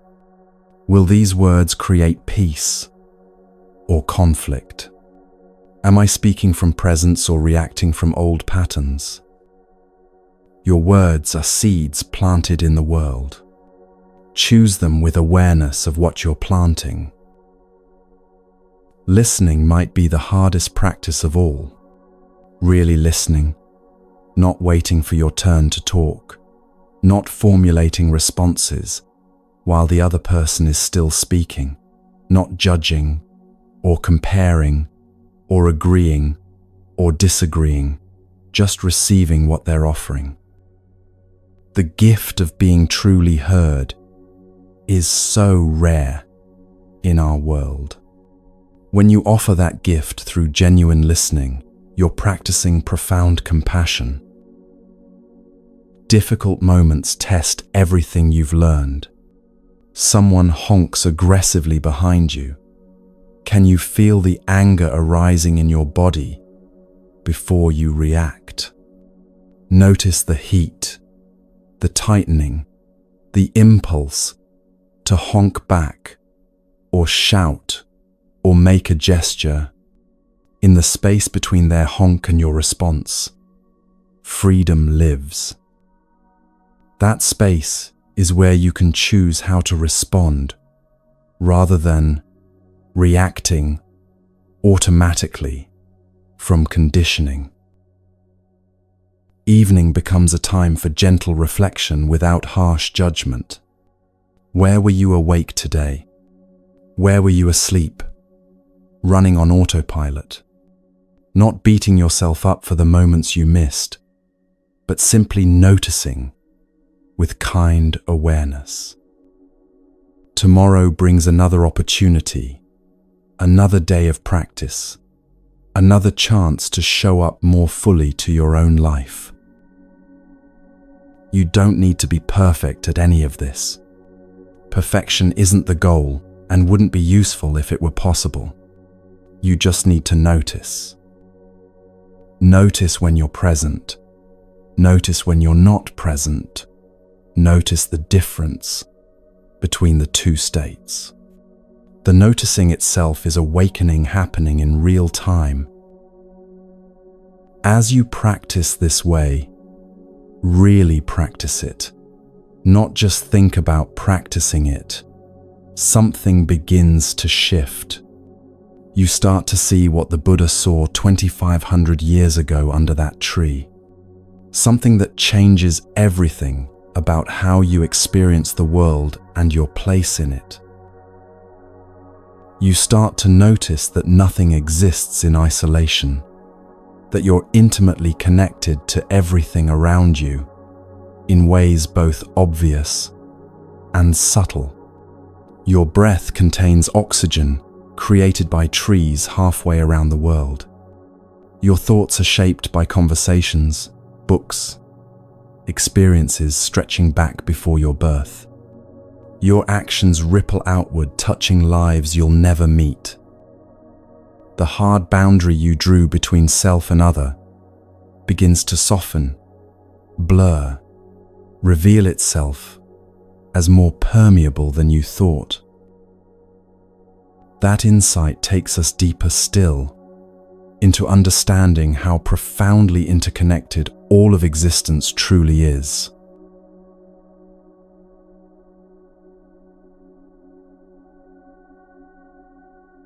Pick up anything near you right now, anything at all. Maybe a cup sitting on the table, your phone in your hand, a piece of fruit in the kitchen. Now let me show you how it contains the entire universe. Let's say you picked up an apple. Simple, ordinary, unremarkable. But look deeper. That apple came from a tree, obviously. But before the tree, there was a seed. Before the seed, there was a parent tree that produced it. Before that tree, another seed, another tree, back through countless generations of apple trees stretching into deep time. The soil that fed the seed, it was made from decomposed leaves, broken down rock, the remains of countless organisms that lived and died to create that rich earth. Millions of years of geological processes ground mountains into minerals. Billions of bacteria worked invisibly to transform matter into nutrients. Rain watered that soil. Where did the rain come from? Oceans heated by the sun, water evaporating, rising, condensing into clouds, traveling on winds shaped by the Earth's rotation and temperature gradients. The rain connects your apple to every ocean on the planet.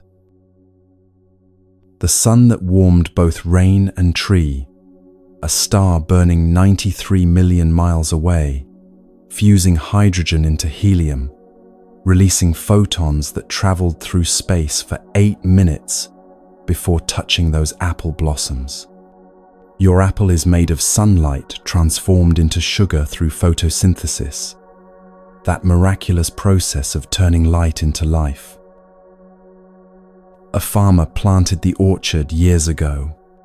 That farmer learned from their parents, who learned from their parents, knowledge passed down through generations. The farmer ate food grown by other farmers, drank water from distant watersheds, breathed air created by forests and plankton. The farmer's entire life, with all its joys and struggles, is woven into this apple. Hands picked the apple at just the right moment of ripeness. hands belonging to someone with their own story, their own family, their own dreams and disappointments. Maybe they were thinking about their children while picking. Maybe they were worrying about bills or remembering a joke someone told. Their consciousness, their humanity, touched this fruit. A truck transported it, burning fuel refined from ancient organisms, compressed over millions of years into oil. The driver navigated roads built by workers using materials mined from the earth and refined through industrial processes. The truck itself was designed by engineers, manufactured by assembly line workers, shipped from factories powered by electricity, generated at distant power plants. The store that sold it employed people who stocked shelves, managed inventory, operated cash registers.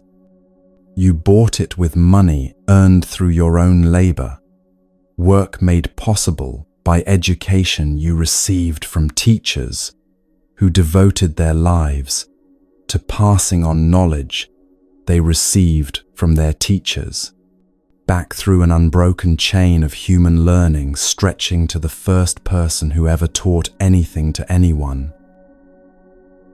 Back and back and back, threads of connection extending in every direction through time and space. There's nothing in that apple that's apple alone. It's made entirely of non-apple elements: sunlight, soil, water, human labor, geological time, cosmic processes. Remove any one of those elements, and you have no apple. And so are you. You're made of your mother's body, the literal substance of her that became the substance of you. The food you've eaten through your entire life, plants and animals that gave their existence to continue yours. Every meal you've ever consumed is now walking around as part of your body. You're made of words you've heard, language that shaped how you think, stories that formed your understanding of what's possible, conversations that altered the direction of your life. Ideas from books written by people you'll never meet live in your mind, as if they were your own thoughts. You're made of pain you've survived, experiences that felt like they would break you, but instead broke you open, creating space for wisdom and compassion you couldn't access before. You're made of love you've received, every kind word, every supportive presence, every moment someone saw you truly and accepted what they saw. Every person you've ever met has left traces in you. The teacher who believed in you changed your trajectory. The friend who betrayed you taught you something about trust and boundaries. The stranger who smiled at you on a difficult day reminded you that kindness exists. They're all in you now, part of the fabric of who you've become. Every moment you've lived has shaped this moment. You're not a fixed thing, but a process, a flowing together of countless causes and conditions. A verb disguised as a noun. The Vietnamese monk Thich Nhat Hanh created a word for this reality: interbeing. Not being, but interbeing. We inter-are. You can't be by yourself alone. You can only interbe with everything else.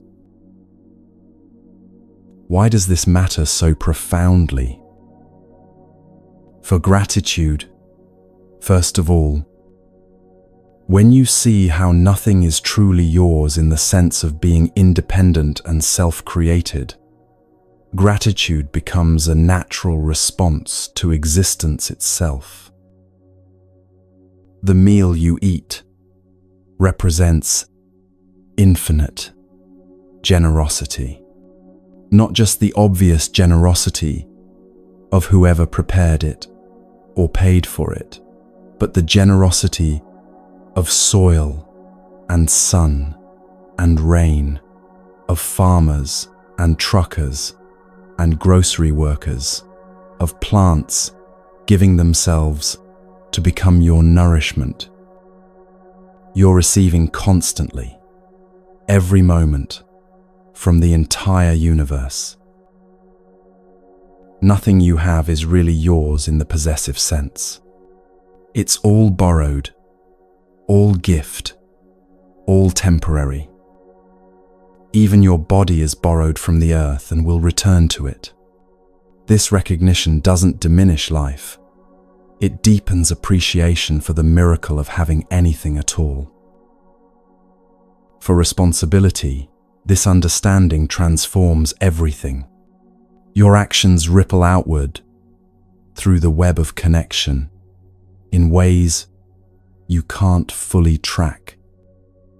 Harm anyone, and you harm yourself because there's no real separation, only apparent boundaries. Help anyone, and you help yourself through the same interconnection.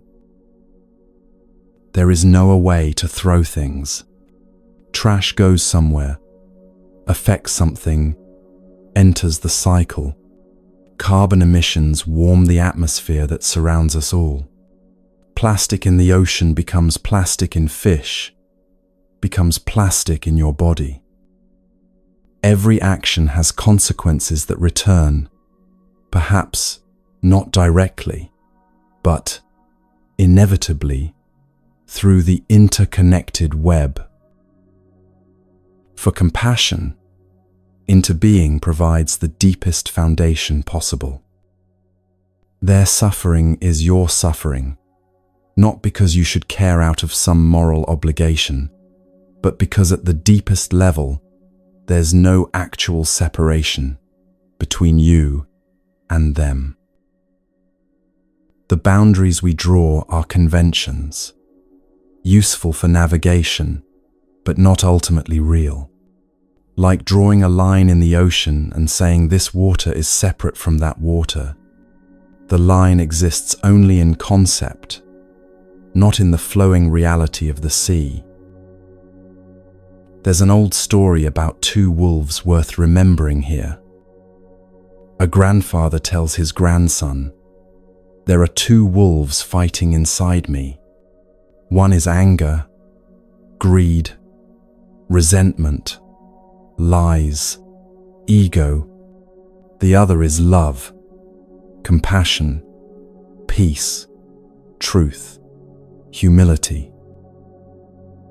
The boy asks with concern, "Which one wins?" The grandfather answers, "The one I feed." It's a good story, popular for good reason. But the Buddha would add something crucial. Both wolves are fed by everyone. We're all feeding all the wolves together through the interconnected web of cause and effect. When you feed the wolf of anger in yourself, you're strengthening anger in the collective field of consciousness we all share. When you feed the wolf of compassion, you're making compassion more accessible to everyone. Your inner work is never just personal. It's always also transpersonal, affecting the whole. Let yourself feel that interconnection right now.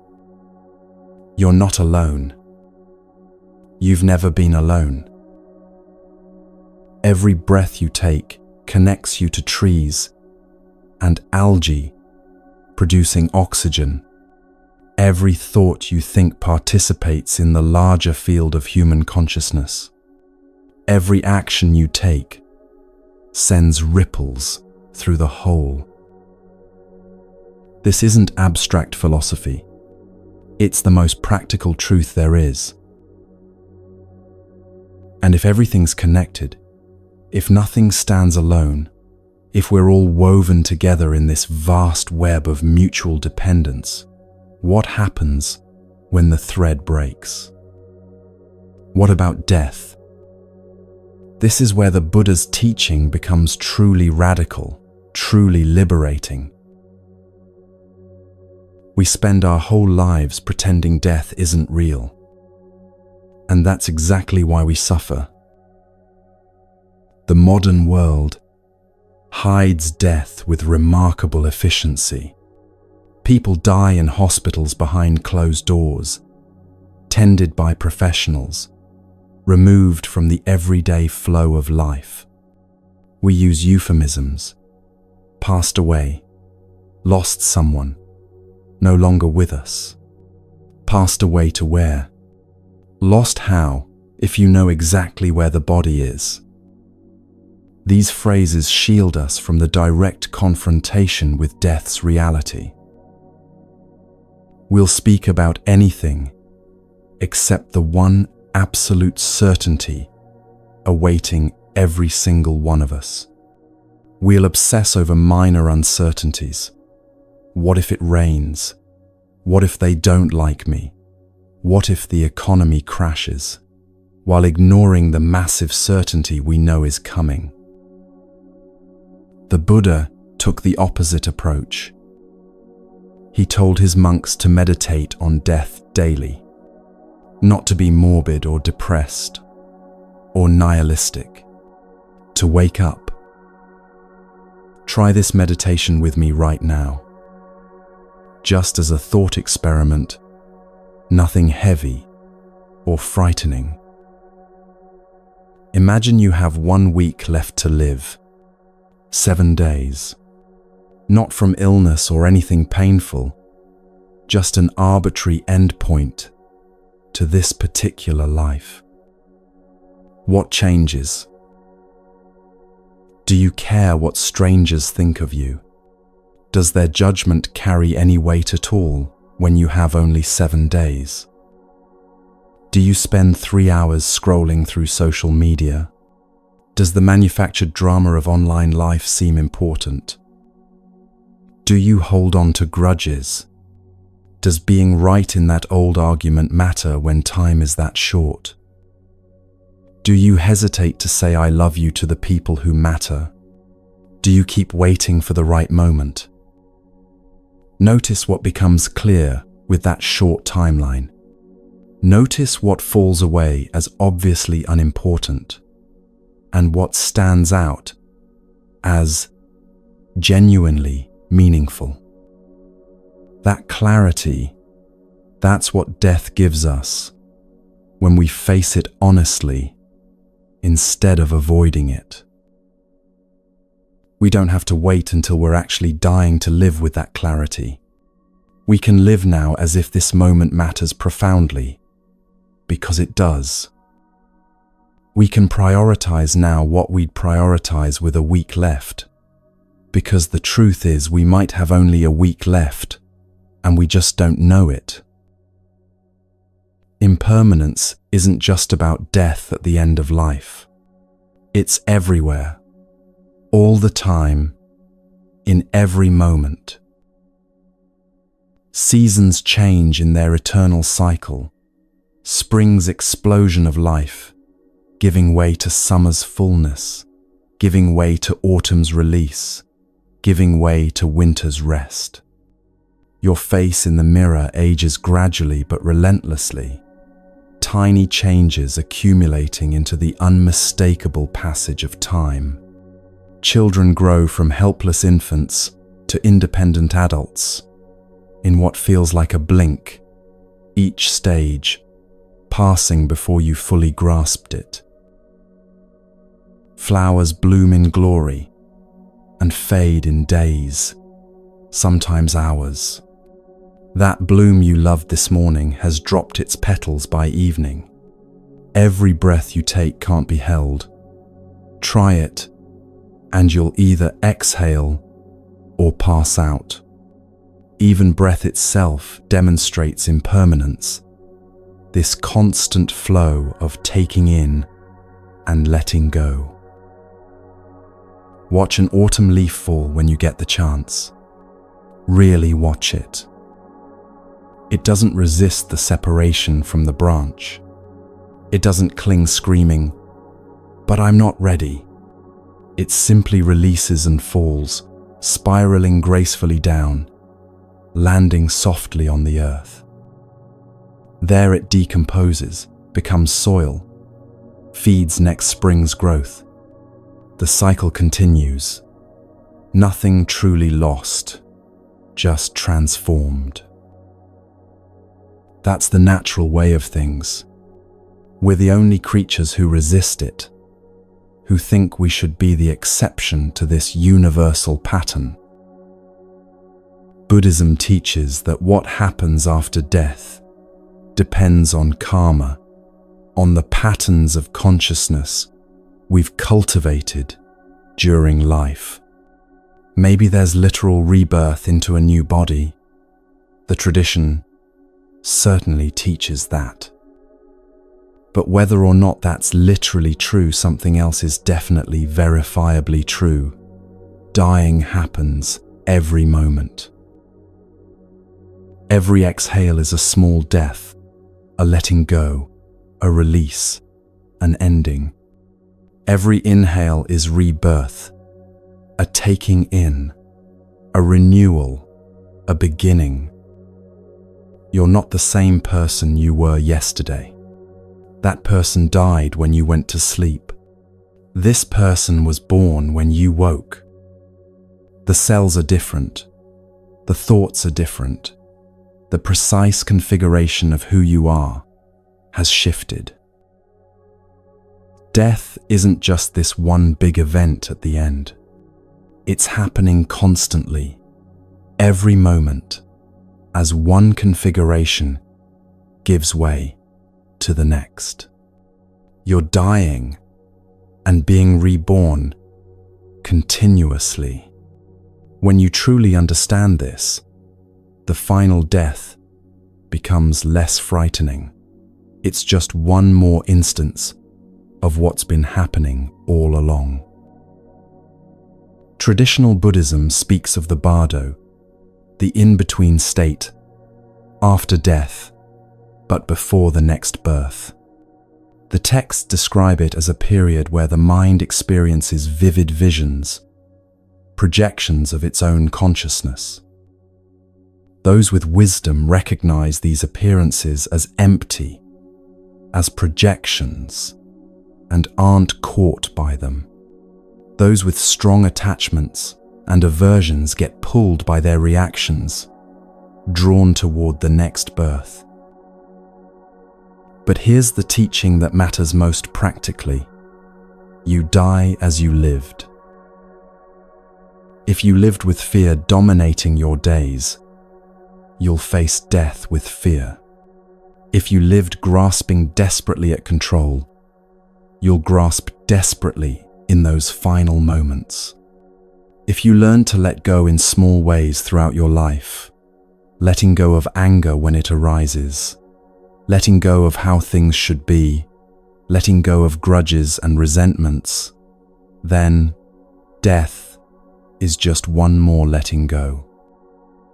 Familiar territory, practiced ground. There's a Zen story about a master on his deathbed.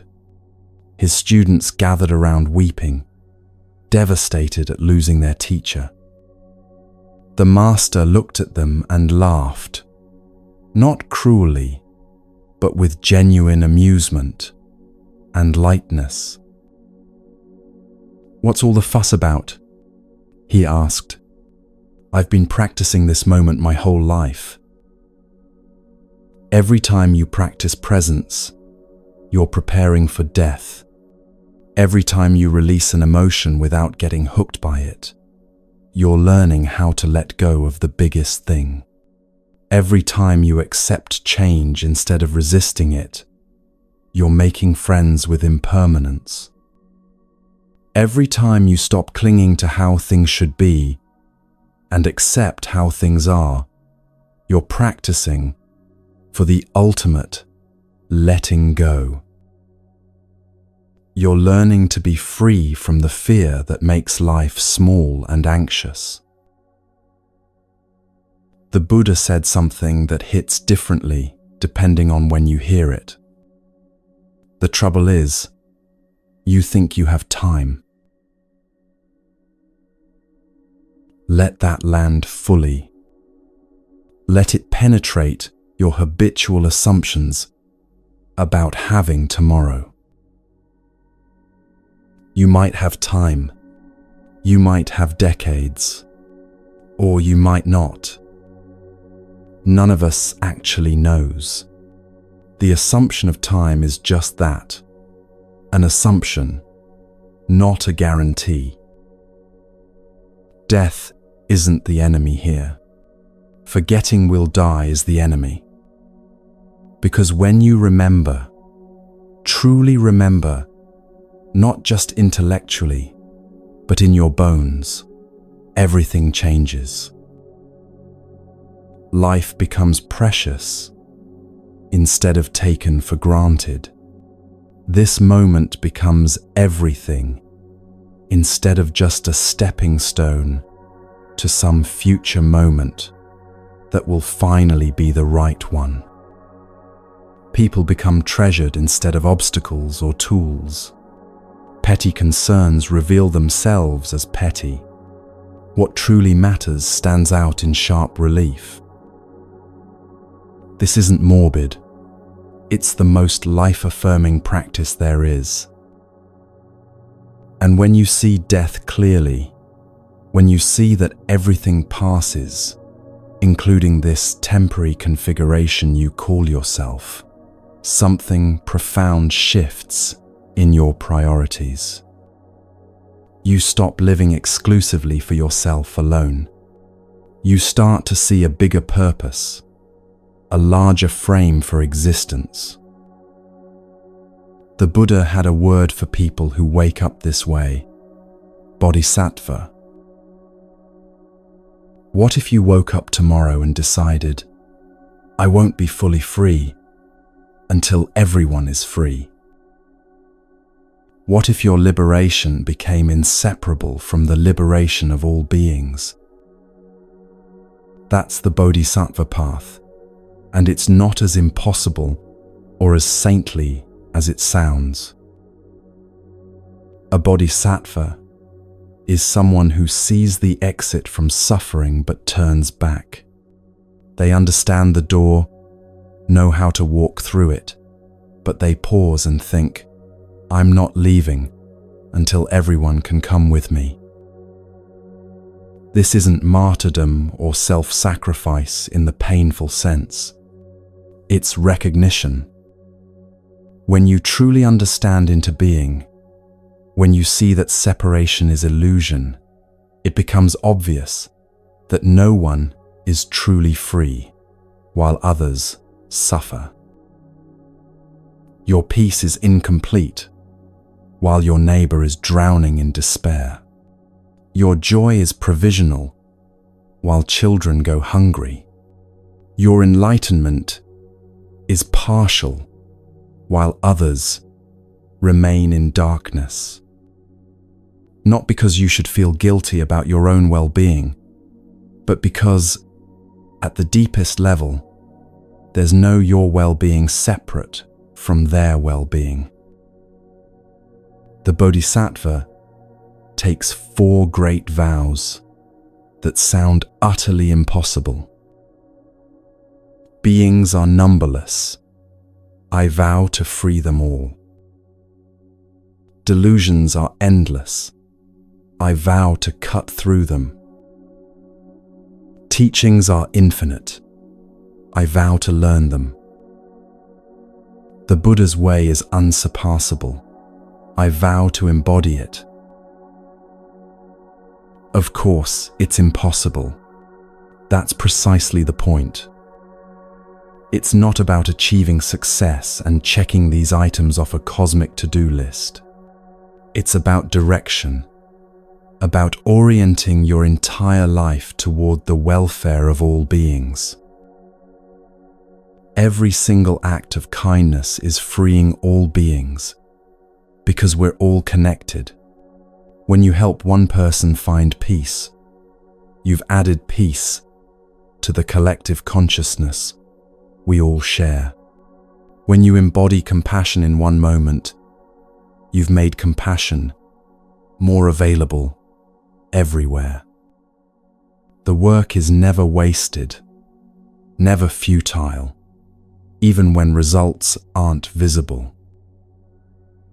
And the modern bodhisattva isn't necessarily a monk on a mountain or a renowned teacher. It's you, right where you are, in your ordinary life. It's the teacher who stays late to help a struggling student, not for recognition, but because that's what's needed. The nurse who holds a dying patient's hand when there's nothing medical left to do. The stranger who stops to help someone whose car broke down on the highway. The person who listens deeply when everyone else is too busy or distracted.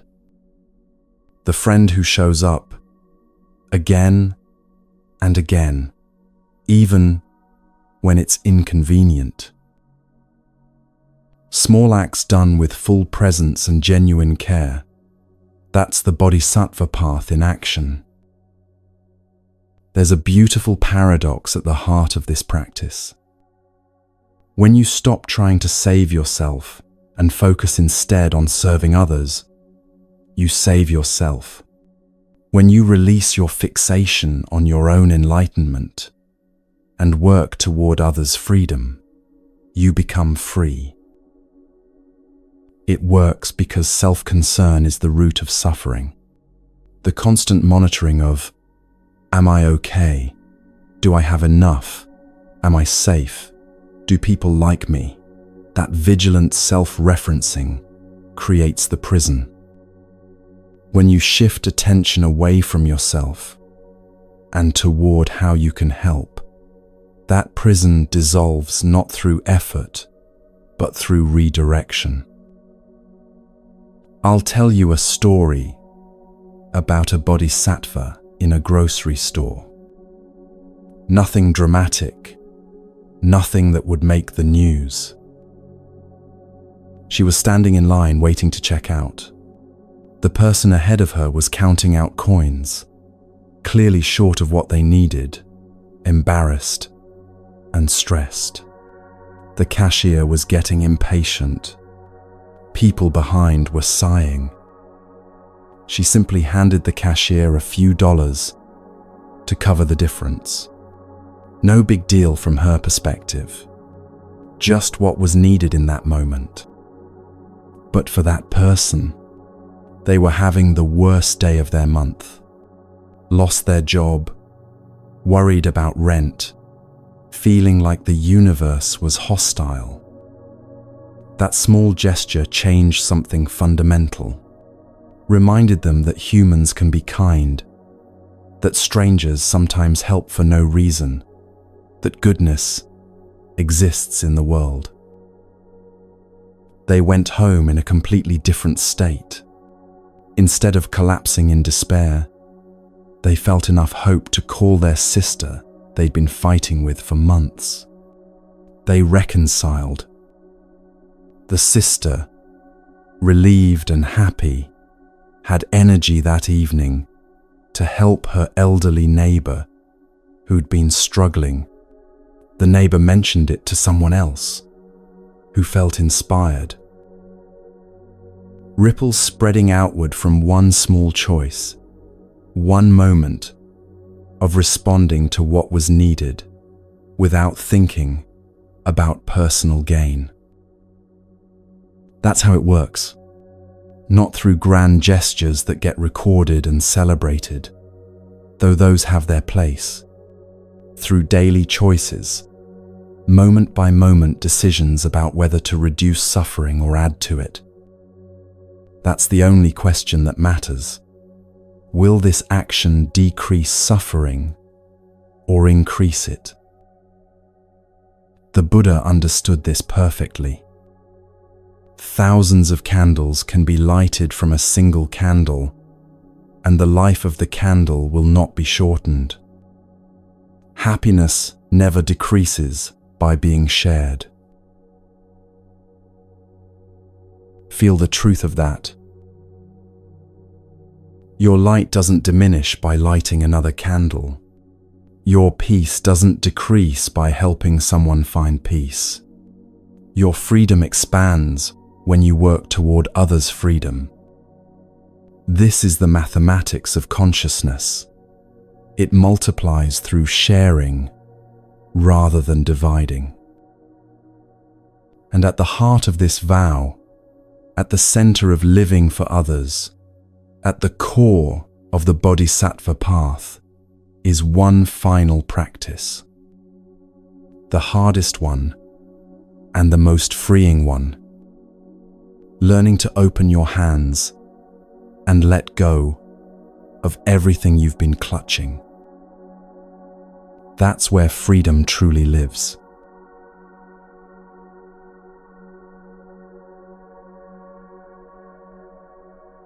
What if I told you the secret to happiness is giving everything away, not in some ascetic, self-denying way where you suffer nobly in poverty, but in the profound recognition that true wealth comes from open hands, not clenched fists. That freedom lives in letting go, not holding on. Generosity is the practice that completes the circle, that transforms everything else we've explored from concept into lived reality. And it comes in 3 distinct forms, each one training you in the art of release. Material generosity is what most people think of first, giving money, food, shelter, resources, time, possessions. These tangible gifts that meet tangible needs. But the quality of the giving matters more than the quantity. There's a woman I heard about who regularly fed homeless people in her city. Nothing unusual there. Many people do charitable work. What made her practice pure was that she never filmed it, never posted about it on social media, never collected praise or recognition. She just fed people who were hungry. That's it. That's pure generosity, giving freely, without seeking anything in return, not even the subtle payment of being seen as generous. Most of us give with invisible strings attached.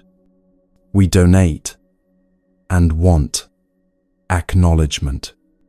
We help and want gratitude. We give gifts and want to be remembered for them. The Buddha asks, can you give without any of that? Can the giving itself be enough? The second form is generosity of knowledge, teaching without withholding, sharing everything you know, without keeping secret tricks or special techniques for yourself. There's a scarcity mindset that says, if I share what I know, I'll lose my advantage, my value, my special position. But knowledge works differently than material things. When you give away a possession, you no longer have it. When you give away knowledge, you still have it, and the other person has it too. Knowledge multiplies through sharing. Teaching something deepens your own understanding. This doesn't diminish you. It expands you. Every time you help someone understand something, you clarify it further for yourself. Every time you pass on wisdom, you strengthen that wisdom's presence in the world. The third form is the rarest and perhaps most precious: generosity of presence. In our fragmented, distracted world, the gift of true attention has become extraordinarily rare. Being actually there with someone, phone away, mind present, not planning your response while they speak, not thinking about what you need to do next, just fully receiving them as they are in this moment. When was the last time someone gave you their complete, undivided attention for more than a few minutes? When was the last time you gave that gift to someone else? This generosity of presence might be the most valuable thing you can offer another human being, the experience of being fully seen and heard. But we resist giving. We resist all three forms for the same underlying reason: fear of scarcity. If I give money, I'll have less for myself. If I give time, I won't have enough left for my own needs. If I share knowledge, I'll lose my competitive edge. If I give full attention, I'll miss something important happening elsewhere. The mind generates these fears automatically, trying to protect you from depletion. But watch what actually happens when you give. Love multiplies when given. Loving someone doesn't diminish your capacity to love others. It expands it. Knowledge grows when shared. Teaching clarifies and deepens understanding. Presence strengthens when offered. Being fully with someone trains your capacity for presence in all situations. The paradox of generosity is real and testable in your own experience. The more you give, the wealthier you feel. Not because people reciprocate, though sometimes they do. Not because you're building good karma, though that happens too. But because giving itself fills you in a way that accumulating never does. Accumulation creates anxiety. Now you have something to protect, something to lose, something to worry about. Giving creates lightness, less to protect, less to lose, less to manage and control. The relief of open hands versus the tension of clenched fists. But for generosity to truly transform you, it needs one crucial ingredient: detachment. Giving without strings means exactly that. No invisible threads connecting you to what you gave. No expectation of return. No need for thanks or recognition or even acknowledgement that it happened. Helping without needing to be seen as helpful. Loving without needing to own or control the beloved. This is the hardest practice because the ego wants credit for everything. Detachment is not indifference. This distinction is crucial. Indifference is cold, checked out, not caring about outcomes because you're not engaged.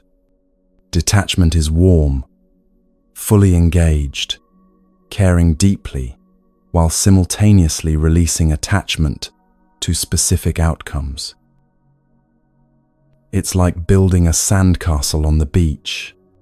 You can build it beautifully with full attention and creativity and care, knowing the tide will take it.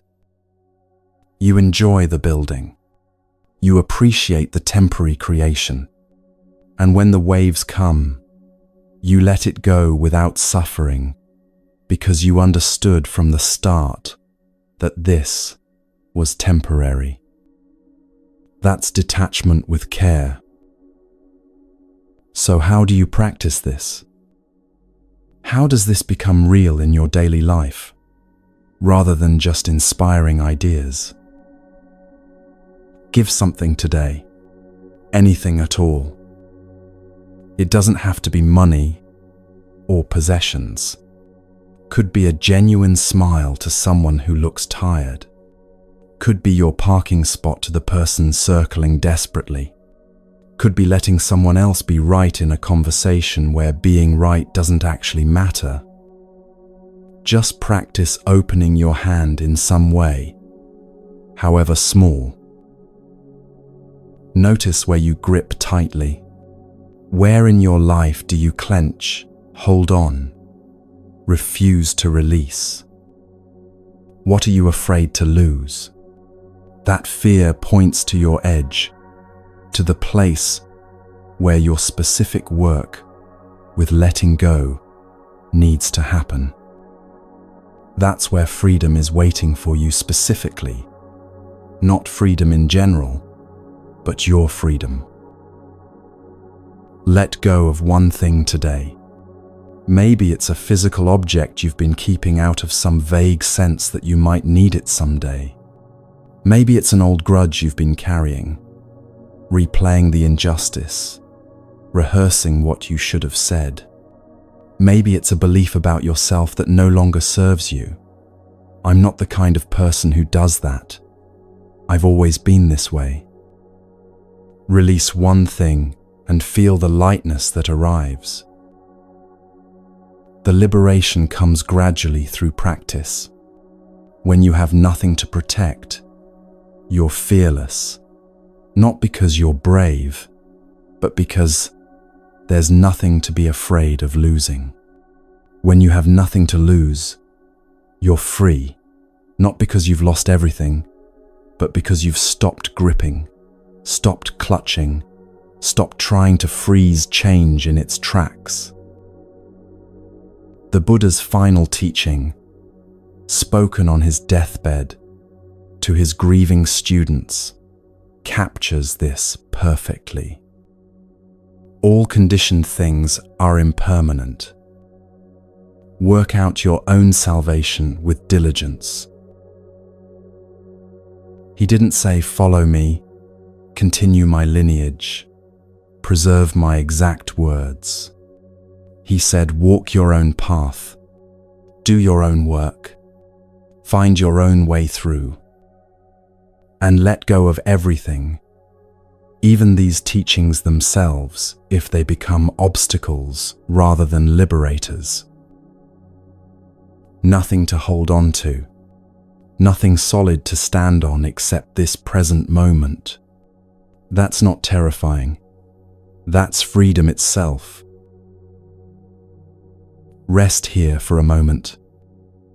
Feel what's moved in you during this journey. There's no rush to reach any destination. And now we've walked this whole path together.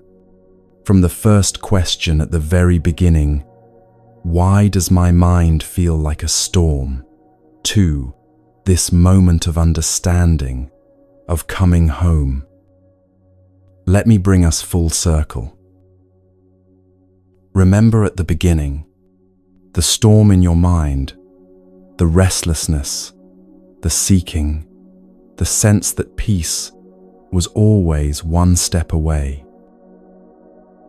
You thought you needed to calm the storm, find the right technique, the right practice, the right understanding that would finally make the chaos stop. Get your life arranged just right so the internal turbulence would settle. But the Buddha taught something radically different. You are the sky. The storms pass through you. They always have. The sky doesn't fight the storms, doesn't try to push them away or make them different, doesn't identify with them or believe they're permanent. The sky just is. Vast, spacious, unchanging, while weather patterns move through it. Sometimes clear blue peace, sometimes raging thunderstorms, sometimes gentle rain, sometimes oppressive heat. The sky remains the sky through all of it. That's what's changed through this teaching. Not the storms themselves, but your relationship to them. You can see them coming now sometimes. Oh, there's that familiar anxiety building, that old pattern of self-criticism starting up, that habitual anger responding to perceived slights. You watch them arise with recognition rather than being instantly swept into their current. You watch them pass. Everything does eventually, doesn't it? The overwhelming emotion that felt like it would last forever dissolves. The situation that seemed impossible shifts. The mood that colored everything fades like morning fog. You've seen enough weather patterns now to trust that this too shall pass. You don't believe they're forever anymore. Even the pleasant states, you don't grasp at them desperately trying to make them stay, because you understand they're also temporary. This understanding doesn't make life less rich. It makes every moment more precious, precisely because it won't last. This is the unshakable mind the Buddha promised. Not that nothing bothers you, but that you're not shaken by being bothered. Pain exists and will continue to exist as part of human life. The body ages, gets sick, experiences discomfort.